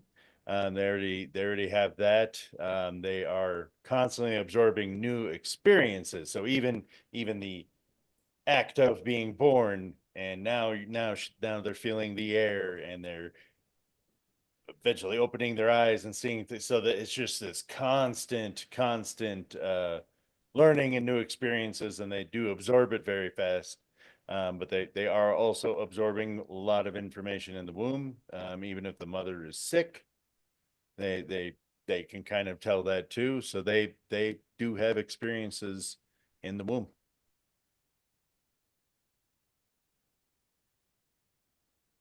Awesome. Yeah. Belinda, the psychologist in the chat, she said fetuses who listen to stories can identify the stories after they are born, and they also seem to prefer taste based on amniotic fluid flavors.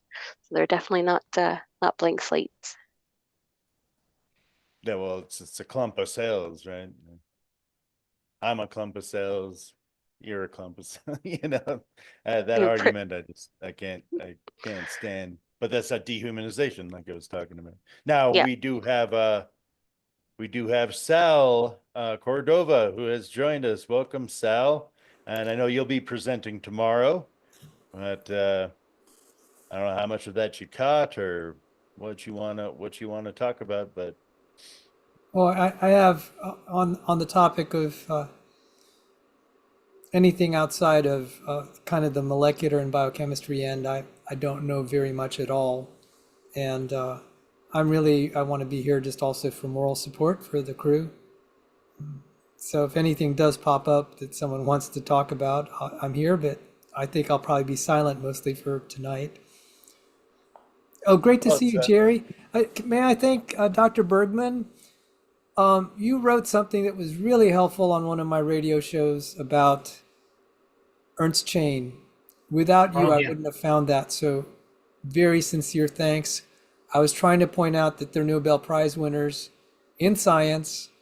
Ernst Chain was the co-developer of penicillin with Alexander Fleming. And he had very creationist leaning ideas. And then Richard Smalley. There are probably a few quiet that are in the closet. But I really wanted to thank you for the reference to Ernst Chain. So thank you. He was pretty open about his anti-evolution ideas, at least comparatively. And people don't realize, as you know, without Ernst Chain, he wouldn't have had a penicillin. He had to have a way of isolating it, and Fleming couldn't do that. So Ernst Chain was the one who made it practical, who isolated it. Had a very effective way of isolating it. Probably others would have later on come up with that, but he came up with that first. Well, it was important for me to share that because they keep saying evolution's the basis of biology. And I said, why are there so many people that don't believe in evolution? And they're quite successful biologists. I said, it's useless. Well, that's name calling. That's name like this thing about me. It's name calling. I mean, what he didn't really say anything at all. He just name called, and I kind of knew where he was coming from because he didn't want me to apply the idea of eugenics to Darwinism. Of course, but he certainly does an excellent job talking about the harm that eugenics has done, but he doesn't want that tied to Charles Darwin. So that's the difference between him and me. I'm not sure I guess it was just a bad idea that somebody came up with. That's his conclusion.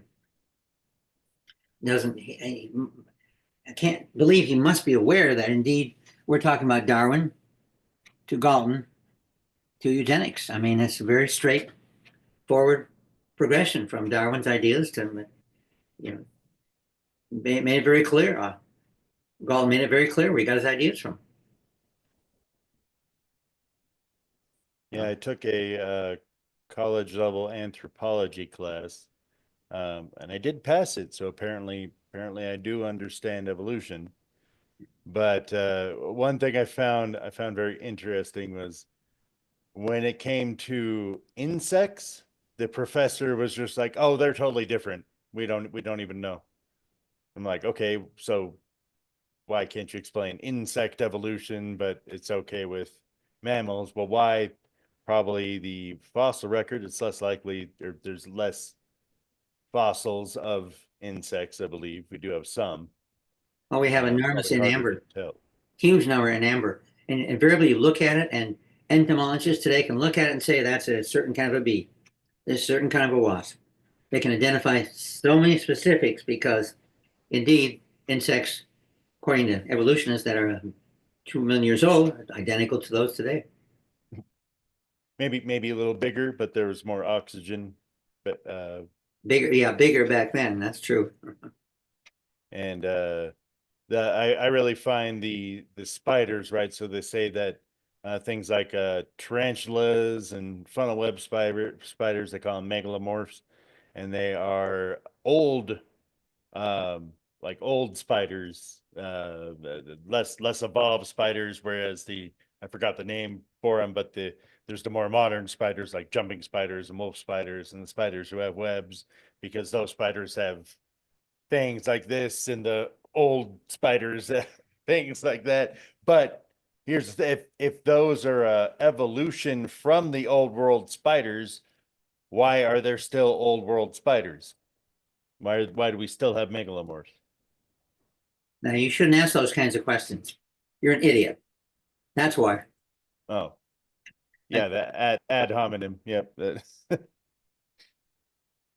Even spider webs don't make much sense, right? If you have a primitive web, and then somehow, how did the spider know how to build a web? Why would it start doing something different that was already causing it to survive, especially if we still have spiders that build those kind of primitive webs?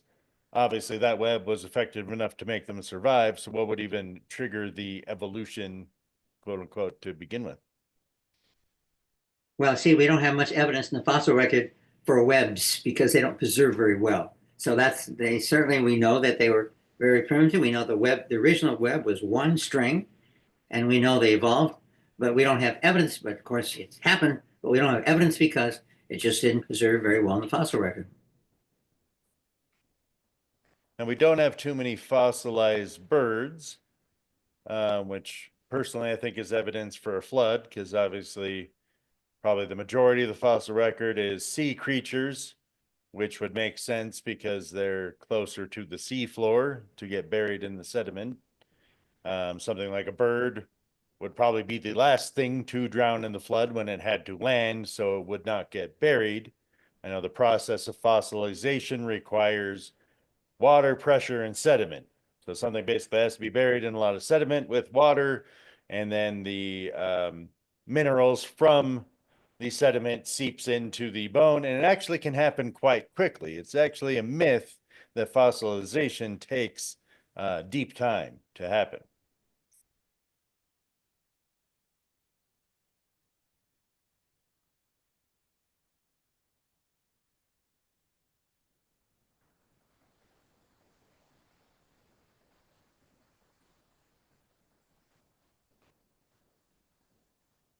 Are we What's getting GNSTV?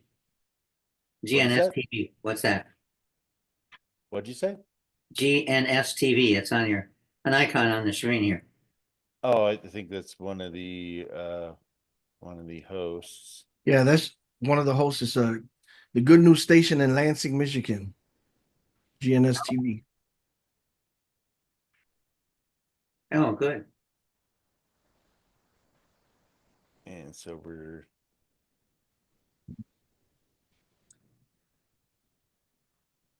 let's see, what was I meant with radiometric dating. So I know it has some flaws. Now apparently the counter theory to Mount St. Helens, and that we knew the age of the rocks, they performed potassium argon dating on them, found what it was somewhere between like 300,000 to 3 million years old, I believe the testing samples did. Well, now the counter argument to that is argon leaking, and that potassium argon dating is not very good for dating young rocks. I don't know how you would know whether or not a rock was young or not, unless it was something like Mount St. Helens. But have you heard anything on that, Dr. Bergman? You need to read my article I just published in the Creation and Research Society Quarterly, where I look at that whole question in a different way. And I analyzed Adam when he was just created. He brought a doctor into the garden, said, evaluate this man. He'd do 30 tests, bone density, maturity, 30 different tests, find out they all prove that Adam was early 20s. We know it wasn't early 20s, he was just created. So you cannot create something that's functional.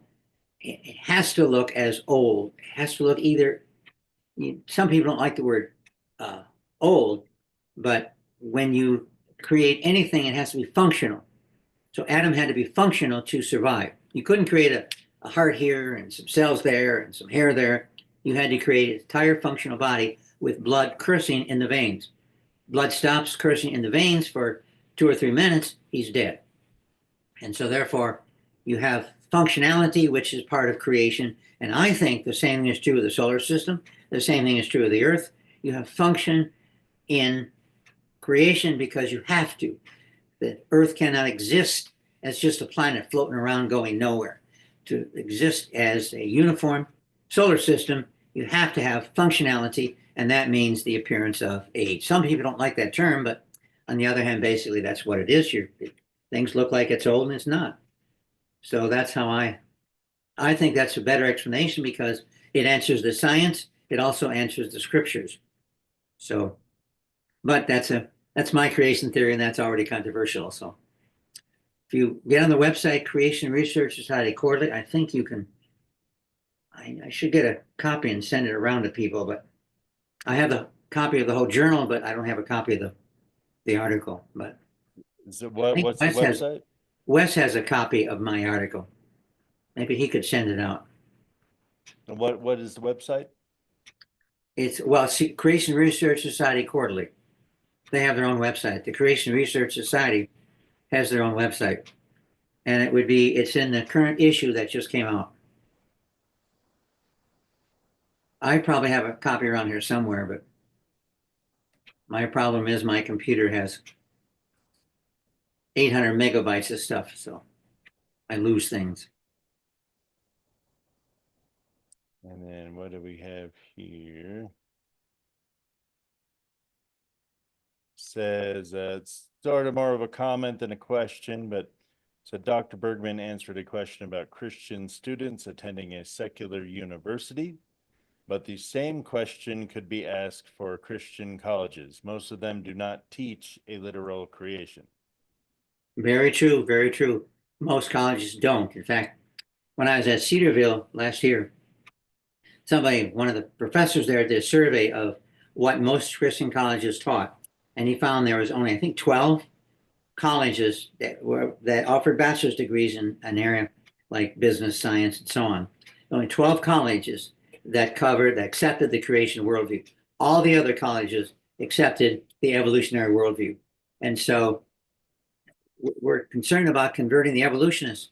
Let's convert the Christians. That should be our main focus, is convert the Christians. And it's tragic. Too often we've ignored our own people in this area. Well, got another question here. So how does this from Glenn McGargy? How does evolution, epigenetics, and orphan genes? How does evolution predict epigenetics and orphan genes? It's not predicted by evolution. It's a good question. Epigenetics is one way that we can adapt to a wide variety of environments and situations. It's a built-in system which facilitates adaptation, and it's really an ingenious system. It's almost like having a book with 35 chapters but it depends upon where your level is at.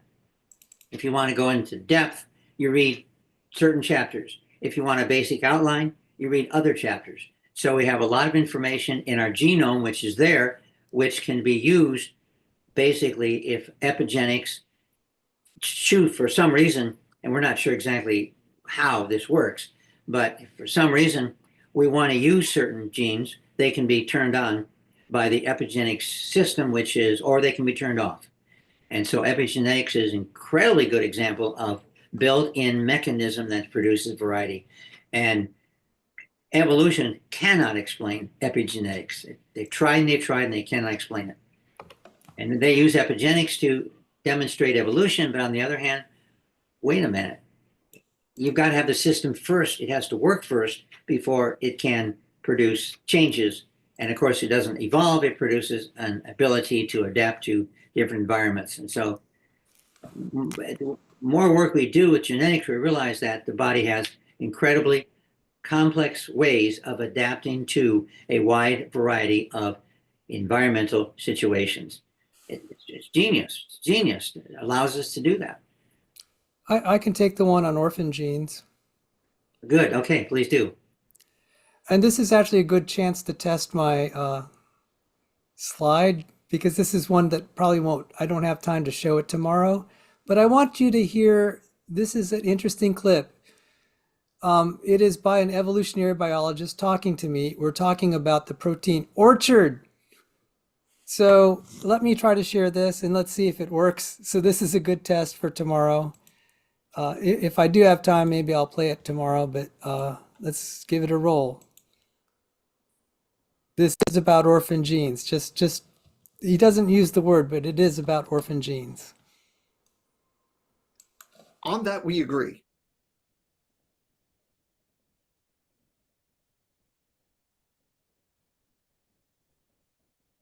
As you said, like we agree that proteins, unlike cellular life, do not share universal common ancestry, right? We disagree about cellular life, but we agree that proteins don't share universal common ancestry. Proteins don't share universal common ancestry.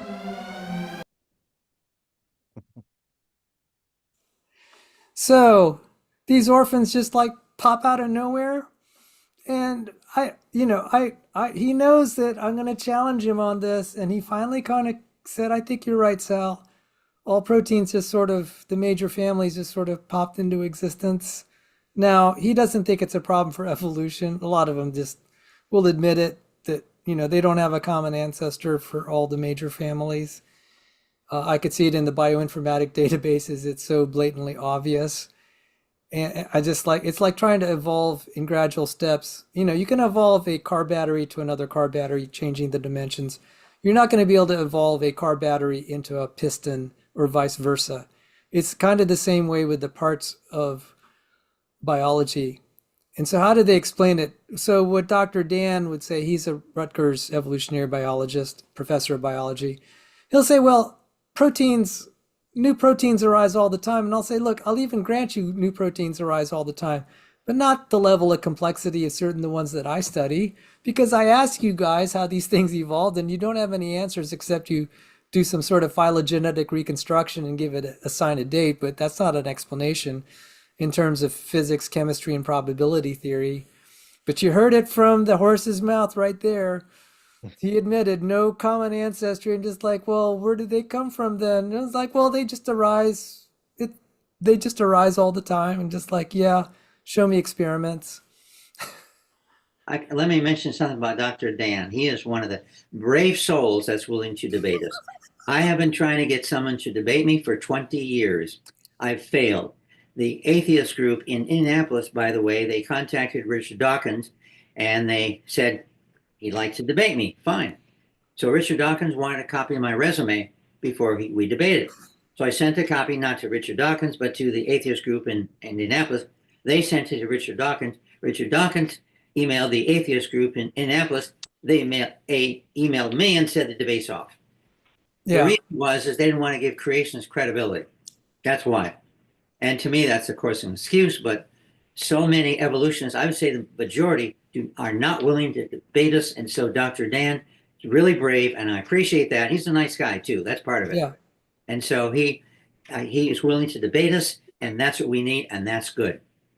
And he made a huge concession right there publicly. And I told him, I said, Dr. Dan, I'll honor you as much as I can. I'm going to share this at creationist crowds. You're on the record. And I know that he's not going to, he might only get flack for saying it, but all the evolutionary biologists know it. He's only, I sort of drew it out of him. I mean, if you want me to share my slides, maybe since it was a question and it is something I may not have time to cover tomorrow, would that be all right with you, Kurt? So let me see.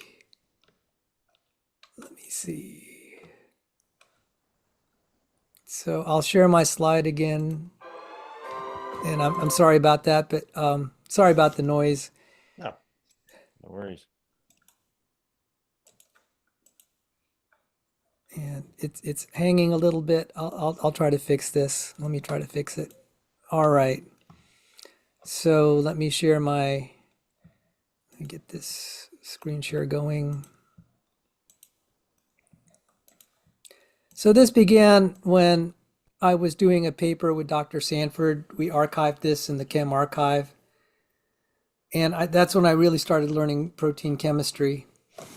And there's another one who should be a co-author at this point. That's Joe DeWeese. And God willing, we'll get around to actually publishing this in secular peer review. But there's precision shaping of proteins. On the left is a kid's toy. You can see how the shapes have to fit together. On the right is God's toy, so to speak. And all of these have to be spelled precisely and shaped precisely to work. So you see the variety of different shapes of proteins. And on the left here is the spelling of the collagen amino acids laid out. So you can use English alphabetic characters to represent the amino acid. And you could see, I took the liberty of highlighting the G, the glycine amino acids on the collagen. This is a very distinct pattern. It just screams at you when you see it. That's precise spelling. On the right is a zinc finger 136. And the amino acid C, I highlighted here, and the amino acid H for histidine, C for cysteine. And each row has to connect a zinc ion to the C's and the H's. And that's why it's called a zinc finger protein. And I showed this to Dr. Dan. I said, look, this is a collagen, this is a zinc finger. There's no way that they have a common ancestor in terms of shape.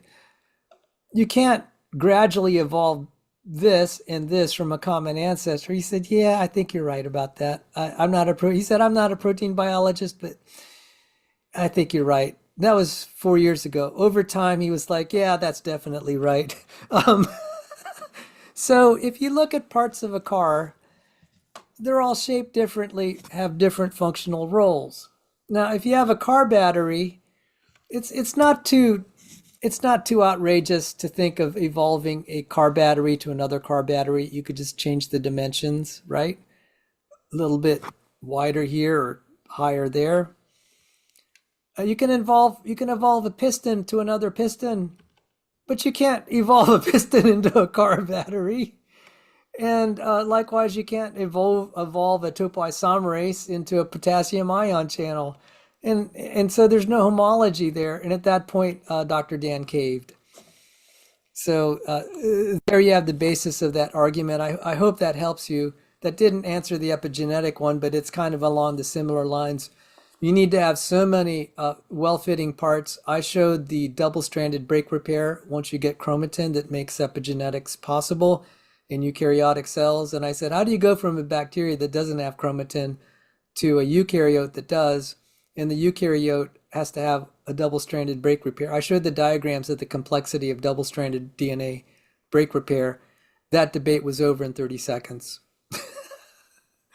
No, see, I could see them probably saying something like, well, you just don't understand evolution. That's not how it works. Or you can't compare mechanical parts to to a biological part, something like that.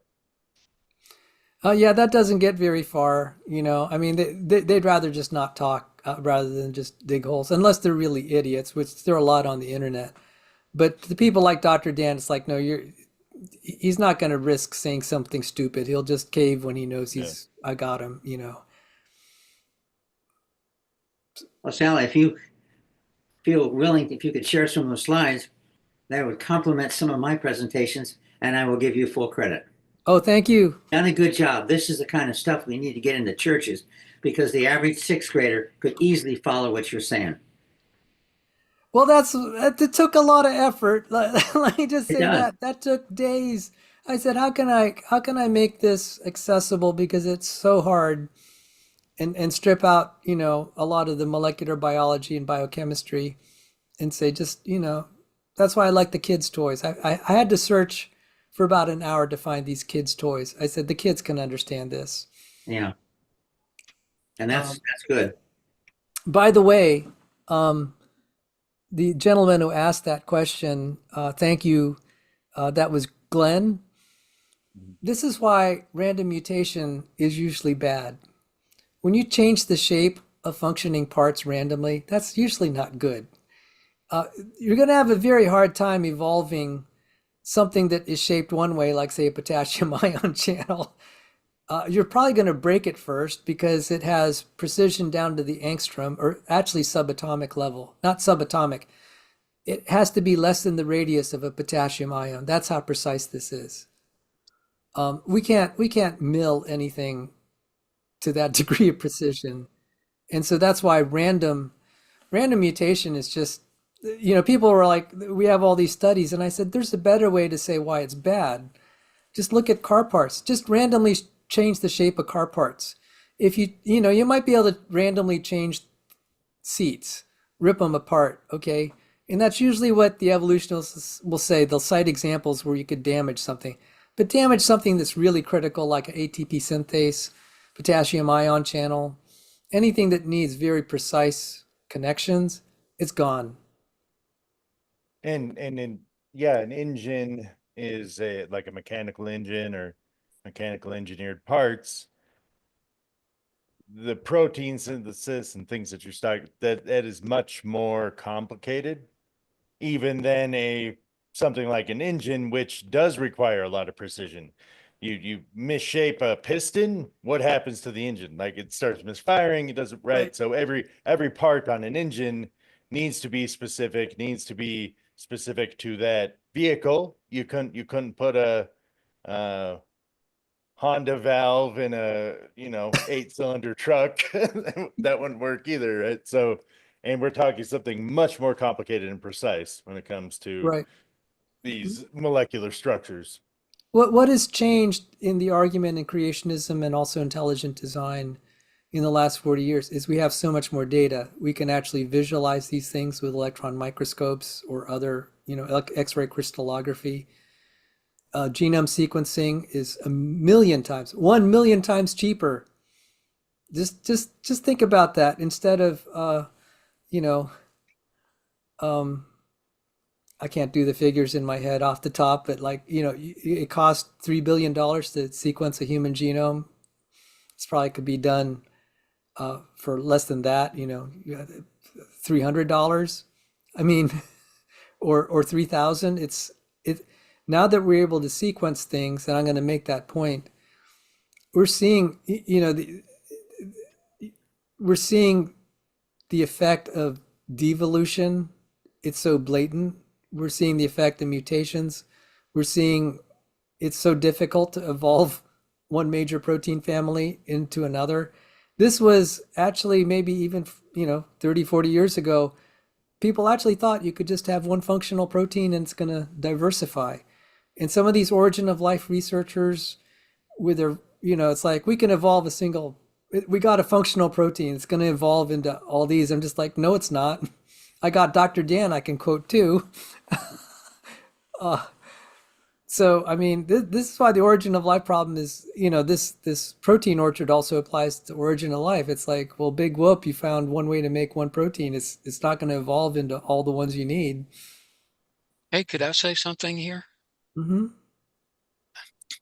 Hi, I'm Joe, but a Salvador. One thing I'm thinking of is Eugene Koonin. I think you said he's probably, in your opinion, the top evolutionary biologist in the world. Mm-hmm. All right. So it's interesting. I note that he has proposed an a mech. He's proposed a mechanism to try to make abiogenesis more probable.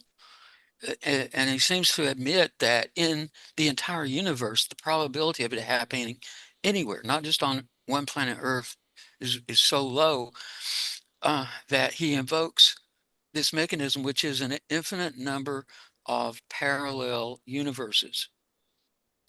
Not just another universe, but an infinite number of them to try to increase the odds just to get two mechanisms. I think it was replication and translation. Were those the two mechanisms? So not even to get everything, just two of those little pieces uh, to to get things going. I think that's really amazing. He seems to implicitly admit the extremely low probability of abiogenesis. Yes. Which is really powerful coming from someone in his position. By the way, I studied under one of his staff members at the NIH. So it's funny. I see Koonin plus the co-author who's my professor in graduate bioinformatics. Koonin is respected very. See what Koonin did. He's actually very well respected by ID proponents. Of the ones we respect, we usually disrespect most of them. We actually think well of Koonin because even though he's invoking multiple universes, he's at least being honest about the odds being remote. He's the first one to really come forward of that level of reputation and say, hey guys, quit doing these chemical experiments. It's not going to work. The odds don't favor you. He's essentially saying, it's another way of saying that you need so many universes. There's no way you're going to solve the origin of life problem. He laid that out. Now, granted, that wasn't as much as the creationist may have wanted, but that was still a very big step. And he's not the only one. There was a physicist who basically said the same thing. And I could totally see it. So in my lifetime, I was raised watching Jacob Bronowski in junior high. I'm kind of revealing my age here. That was in 1976 or so. And they're saying, the Urey Miller experiment. And so, I went to secular public school. I said, oh, okay. I still, later on I began to have my doubts, but the attitude then was we're very close to solving the origin of life. And then it didn't take very long before they started saying, well, it's going to be more difficult. I think we need to start to appeal to space aliens or extraterrestrials. And then after that, now we're appealing to multiple universes. And I've seen this trend. It went from being so optimistic to pretty despairing. I mean, it had an effect on me. So I don't think this trend is going to diminish. People are just going to, Steve Benner, who's James Tour has, sparred with, has said, well, maybe we need to invoke new laws of physics. I'm like, yeah. Mm-hmm. Well, it's interesting. You mentioned space aliens. Fred Hoyle and Chandra Wickramasinghe co-authored a book. There were several books. Let's see. Life Cloud is one of them. But anyway, yeah, that they developed that idea. By the way, it's interesting that Fred Hoyle, who gave the Big Bang its name, he coined the term as a name of derision because at the time he did not believe in it. But he wrote a book titled The Mathematics of Evolution. So it's interesting that he's known for stating how unlikely it is. And this was, several years ago. So, his comment might be different now, but I think he said 10 to the 40,000 power, one chance in 10 to the 40,000 power. That's a one with 40,000 zeros. To put that in perspective, the entire universe is estimated to have around 10 to the 80 power. I've seen different numbers, 10, 70 something, 10 to 100, but one followed by around 100 zeros. That's an estimated number of atoms or particles in the universe. Now, if you increase that, instead of 100 zeros, you put 40,000 zeros. That's a lot more, a lot bigger number. And Hoyle said that the chance of forming even, as I recall, one single protein, correct me, Dr. Bergman or Sal, if I get this wrong, but one single protein rather, not a very complicated one, but he said it was one chance in 10 to the 40,000. And is that different due to increased knowledge today? Well, we had there was an experiment done, it was falsely advertised, to get the hype by Craig Venter for the minimal cell. The minimal cell has 500,000 letters. And when they were first trying to make this minimal cell, so it's really just the transplant, it's just the DNA. They tried to see what was the minimal DNA, and they were transplanting DNA, and they put it on computer, record the sequences, and then create the sequences and shove it inside a cell, see if it lived. 500,000. And the first round, the thing was dead. They said, we don't know what's going on. They tracked it down to a single letter out of 500,000. Out of 500, I mean, it took a year to fish the error out. A year. They had all these scientists trying to figure out what did we misspell. So I think, they could test, each 500,000 nucleotides to see if it's that sensitive, but it wouldn't surprise me. Let's say 10% are absolutely have to be there. That'd be about 50,000. So, Hoyle's calculations seems to be in the ballpark, which is amazing given what little he knew back then. I need to let all of you go. I've got family obligations I have to take care of, but good to be on here, and hopefully, just one comment. The problem I think with evolution is it's misleading the scientists, and we have to take our evolution glasses off and look at the world the way it is. And I think what you're bringing out is clearly you need to look at what's there, and they're not doing that. They're distorting the reality to conform to a worldview, and that's causing problems. So when people say, why am I involved in this? Why am I doing this? Part of it is for science, wanting to, quote, save science. Get science back on the track of trying to understand what's there. And evolution has really put us down the wrong track and caused a lot of harm. Before you go, Dr. Bergman, I want to publicly thank you before the audience here. I nearly left the Christian faith 25 years ago. It was articles by you and Royal Truman and others that kept me in it. Thank you. I'm here that's today good to hear. help me.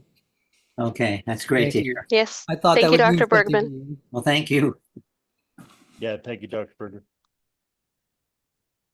Now, Sal, you are, if I understand, and maybe I'm mistaken, you are knowledgeable of some of the cosmology arguments, or okay. Mhm.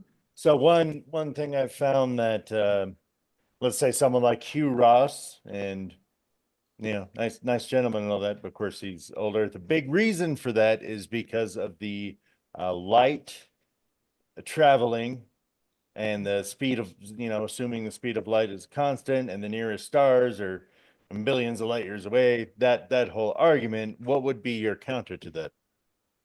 When I went to graduate school, I was about 25% convinced of old, 75% convinced of young.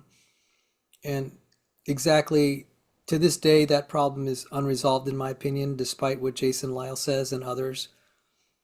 I think there's still too many experiments that have to be done. So, but the thing that changed is I was studying the big man cosmology. I think I have a book here my cosmology book. And we got to the point of resolving problems in the Big Bang model. We got to the point of the inflation model. And in the inflation model, you have galactic amounts of matter being pushed around at faster than the speed of light. 1,000 times faster? 1,000,000 times faster? No one knows. And I'm like, how is that any more outrageous than young Earth creationism? I mean, I almost fell out of my chair. I said, you just invoked it because you have these problems. You don't have any, you have not one shred of evidence that this ever happened, except the Big Bang. That's kind of circular reasoning. And I was thinking, gee, I thought the Eck models were outrageous until I saw that. So that started it. And other people, physicists, secular physicists, have also seen that too.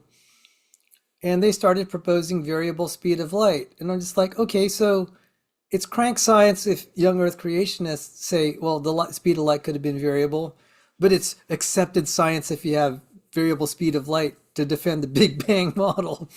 And I'm like, okay, so you guys pretend you figured it all out, but you're having to use the same mechanisms we would to solve our models. I mean, kind of the same order of like outrageousness. And I said, now it's a level playing field. And I have done some interferometry experiments. We're looking at variable speed of light. Reginald Cahill's work, I've been very impressed with that. He built experiments. He's published in the American Physical Society 7 times, which you don't get unless you're really a good physicist. He's a tenured retired professor. One of his students is also just brilliant, who did an experiment that I was trying to replicate. And so he showed that the Michelson-Morley experiment it's not been accurately characterized. I mean, it's not that it was necessarily nefarious, but it turned out if you have a refractive media that may influence it. So the first Michelson-Morley experiment actually did detect kind of like an ether. And so that was because it wasn't doing light in a vacuum, it had air. The Dayton-Miller experiments that were like the Michelson-Morley type were also done in air, and they were detecting relative motion, exactly what you would see for an ether. So I began to say, let's look at this, and we just need to do more experiments. And this would be of interest to the Department of Defense, anyone dealing with that area. So I was like, okay, look, we're all making a lot of speculations in the absence of data. I think a lot of experiments will surprise us. I continue to be, hearing just little things of like this anomaly here or this anomaly there. But so how do I handle the distant starlight problem? I say, look, if you look at modern cosmology, they're invoking stuff that's just as outrageous as anything the young Earth creationists are. You're just not aware of it because they don't want to look like, silly. But they had variable speed of light on the table. That's because they're trying to solve Big Bang problems. So, they don't want to talk about it very much. But now inflation's going into disfavor because it is so outrageous. I mean, moving stuff at galactics, at faster than the speed of light, amounts of matter that are galaxies, clusters of galaxies. Yes. So, I'm thinking of a book by, I think, Aguayo. Title of the book is Faster Than Light. Maguejo, Aguayo. Joao Yes. Maguejo. Yes. So, yeah, and he's a PhD in theoretical physics, I believe. But yeah, so he's entertaining the possibility of faster light in the past. So, but one thing that strikes me, you mentioned, Sal, a double standard, like variable speed of light is okay for some group of scientists, but it's not okay for creationists. It reminds me of something in science, and you could relate this to what Dr. Bergman said just before he left to save science.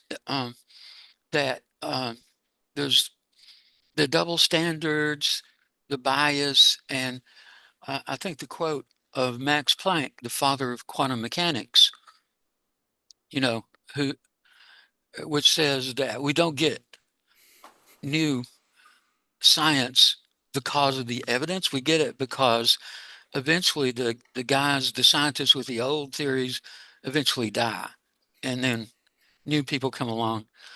It doesn't have to be that way, though. Yeah. Well, I think as we get more evidence, but I like that quote, science moves forward one funeral at a time. But I think when you have, as we have, as technology moves forward, it's been favorable to us. We're getting all sorts of surprises. Well, I just mentioned, like, for example, Jerry Bergman, he helped restore me to the faith. That was before Mary Schweitzer found these soft dinosaur tissues. I mean, they're just, who knows what else we're going to find. and it's interesting because I bet you were not hearing what Dr. Bergman was saying from a lot of voices all over the place, right? Hmm. It was a minority. There is a minority variable. There is a minority theory that not many have heard of. I never heard of it until I accidentally stumbled onto it looking for something else. But it's really interesting. So I looked into it, and um, anyway, to briefly sum it up, um, the variable speed of light. There is data going back 300 years. Stanford Research Institute years ago, maybe around 1990, but years ago, they commissioned a white paper by two scientists about constants like the speed of light. Stanford Research Institute International, and that document gives data showing that 100 years ago, 200 years ago, 300 years ago, the speed of light was quite different from what it is today. And the measurements seem to be trending so that the speed of light has been slowing down. But, and not only that, but the report mentioned other constants like Planck's constant, you know. But Well, I'm aware of Uh, that. I had worked briefly of volunteer work on Barry Setterfield's ideas.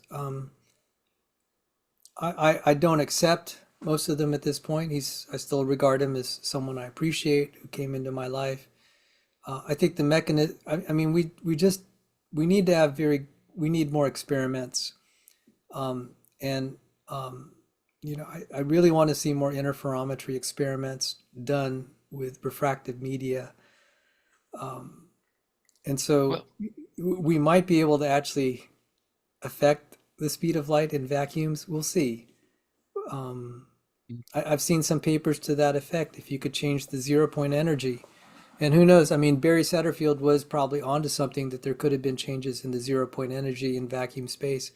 But all of this is why I say, I really do think Providence we have to rely on Providence to give us some answers. I never thought the James Webb Telescope would give us so much of this stuff. I started debating the Big Bang, and I could see it. The physics community is like, well, they're starting to say, well, maybe it's wrong. And just like, yeah, now that you have more data, it looks worse. I'm not underestimating what God might do for us, because creationism stands today not because of our abilities, but because the Lord had provided.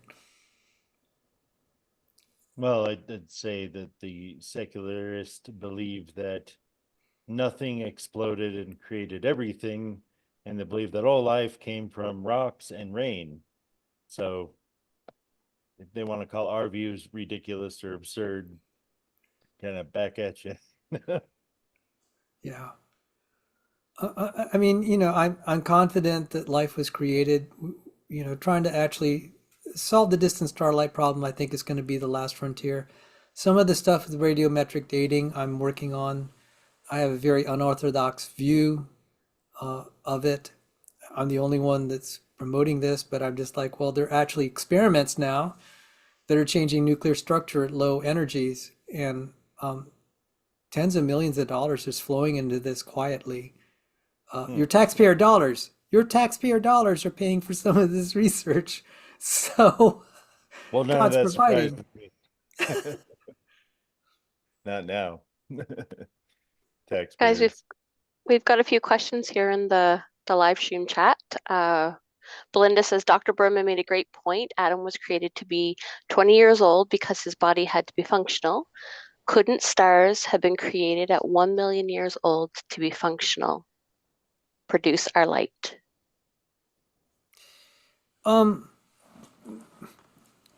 It's not, sure, yes. Short answer, yes.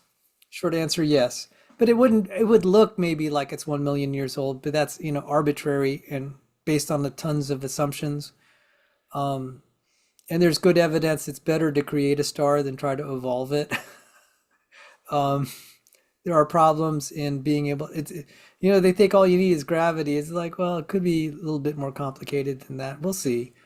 But short answer, yes. The problem is how that light from that star that was created could reach us. God could create it in transit, but then it'll raise a lot of philosophical problems about false histories. Are we seeing things that really never happened? And that is, there are a lot. That's why a lot of creationists, I wouldn't say all of them, there are a lot of creationists that don't believe in, that God created light in transit, because they would consider it kind of deceptive. And even though I'm not going to argue theology, it just kind of has, it's unsettling from an aesthetic point of view. So, we'll find out. I'm trusting the Lord that He's going to provide a way that we could resolve this. We just have to be patient. Because I've seen the creation evolution controversy unfold over 40 years, and it's been exciting to see just how far we've come along. So I'm excited to see how this might be resolved. I'm sorry I can't give you a more definitive answer, but short answer, yes, about stars being created instantly.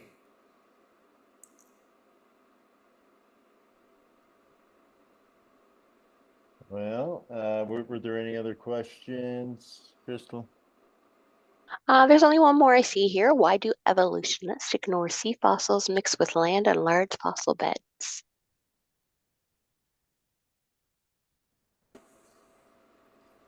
It's evidence against their worldview. Sounds like a psychological answer, like cognitive dissonance or confirmation bias, That's out of my field. Well, they did find, they found what fossilized seashells on, was it Mount Everest, I believe? So how did a fossilized seashells get up there?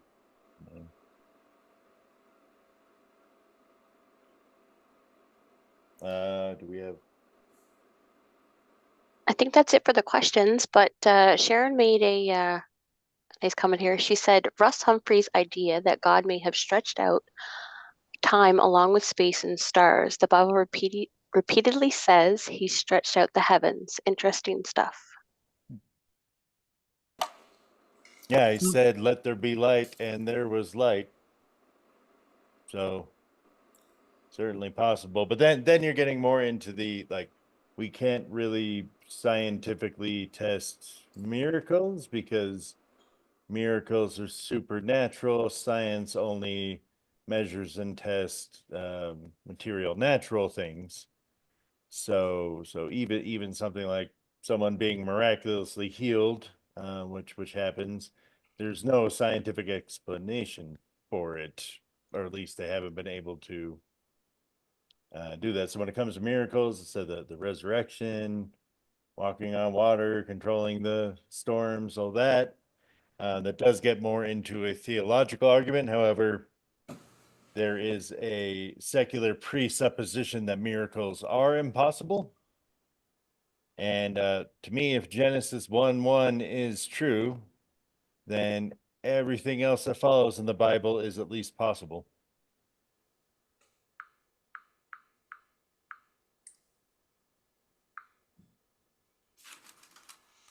Let's see. Oh, I have some technical questions before we close. I mean, while the stream is up. When I went to the website, I couldn't get the YouTube from the link that's provided for YouTube. I had to use the main menu in CS. So I just needed to alert you to that. I had referred a lot of people to the website, and they may not be able to get to see the YouTubes tomorrow.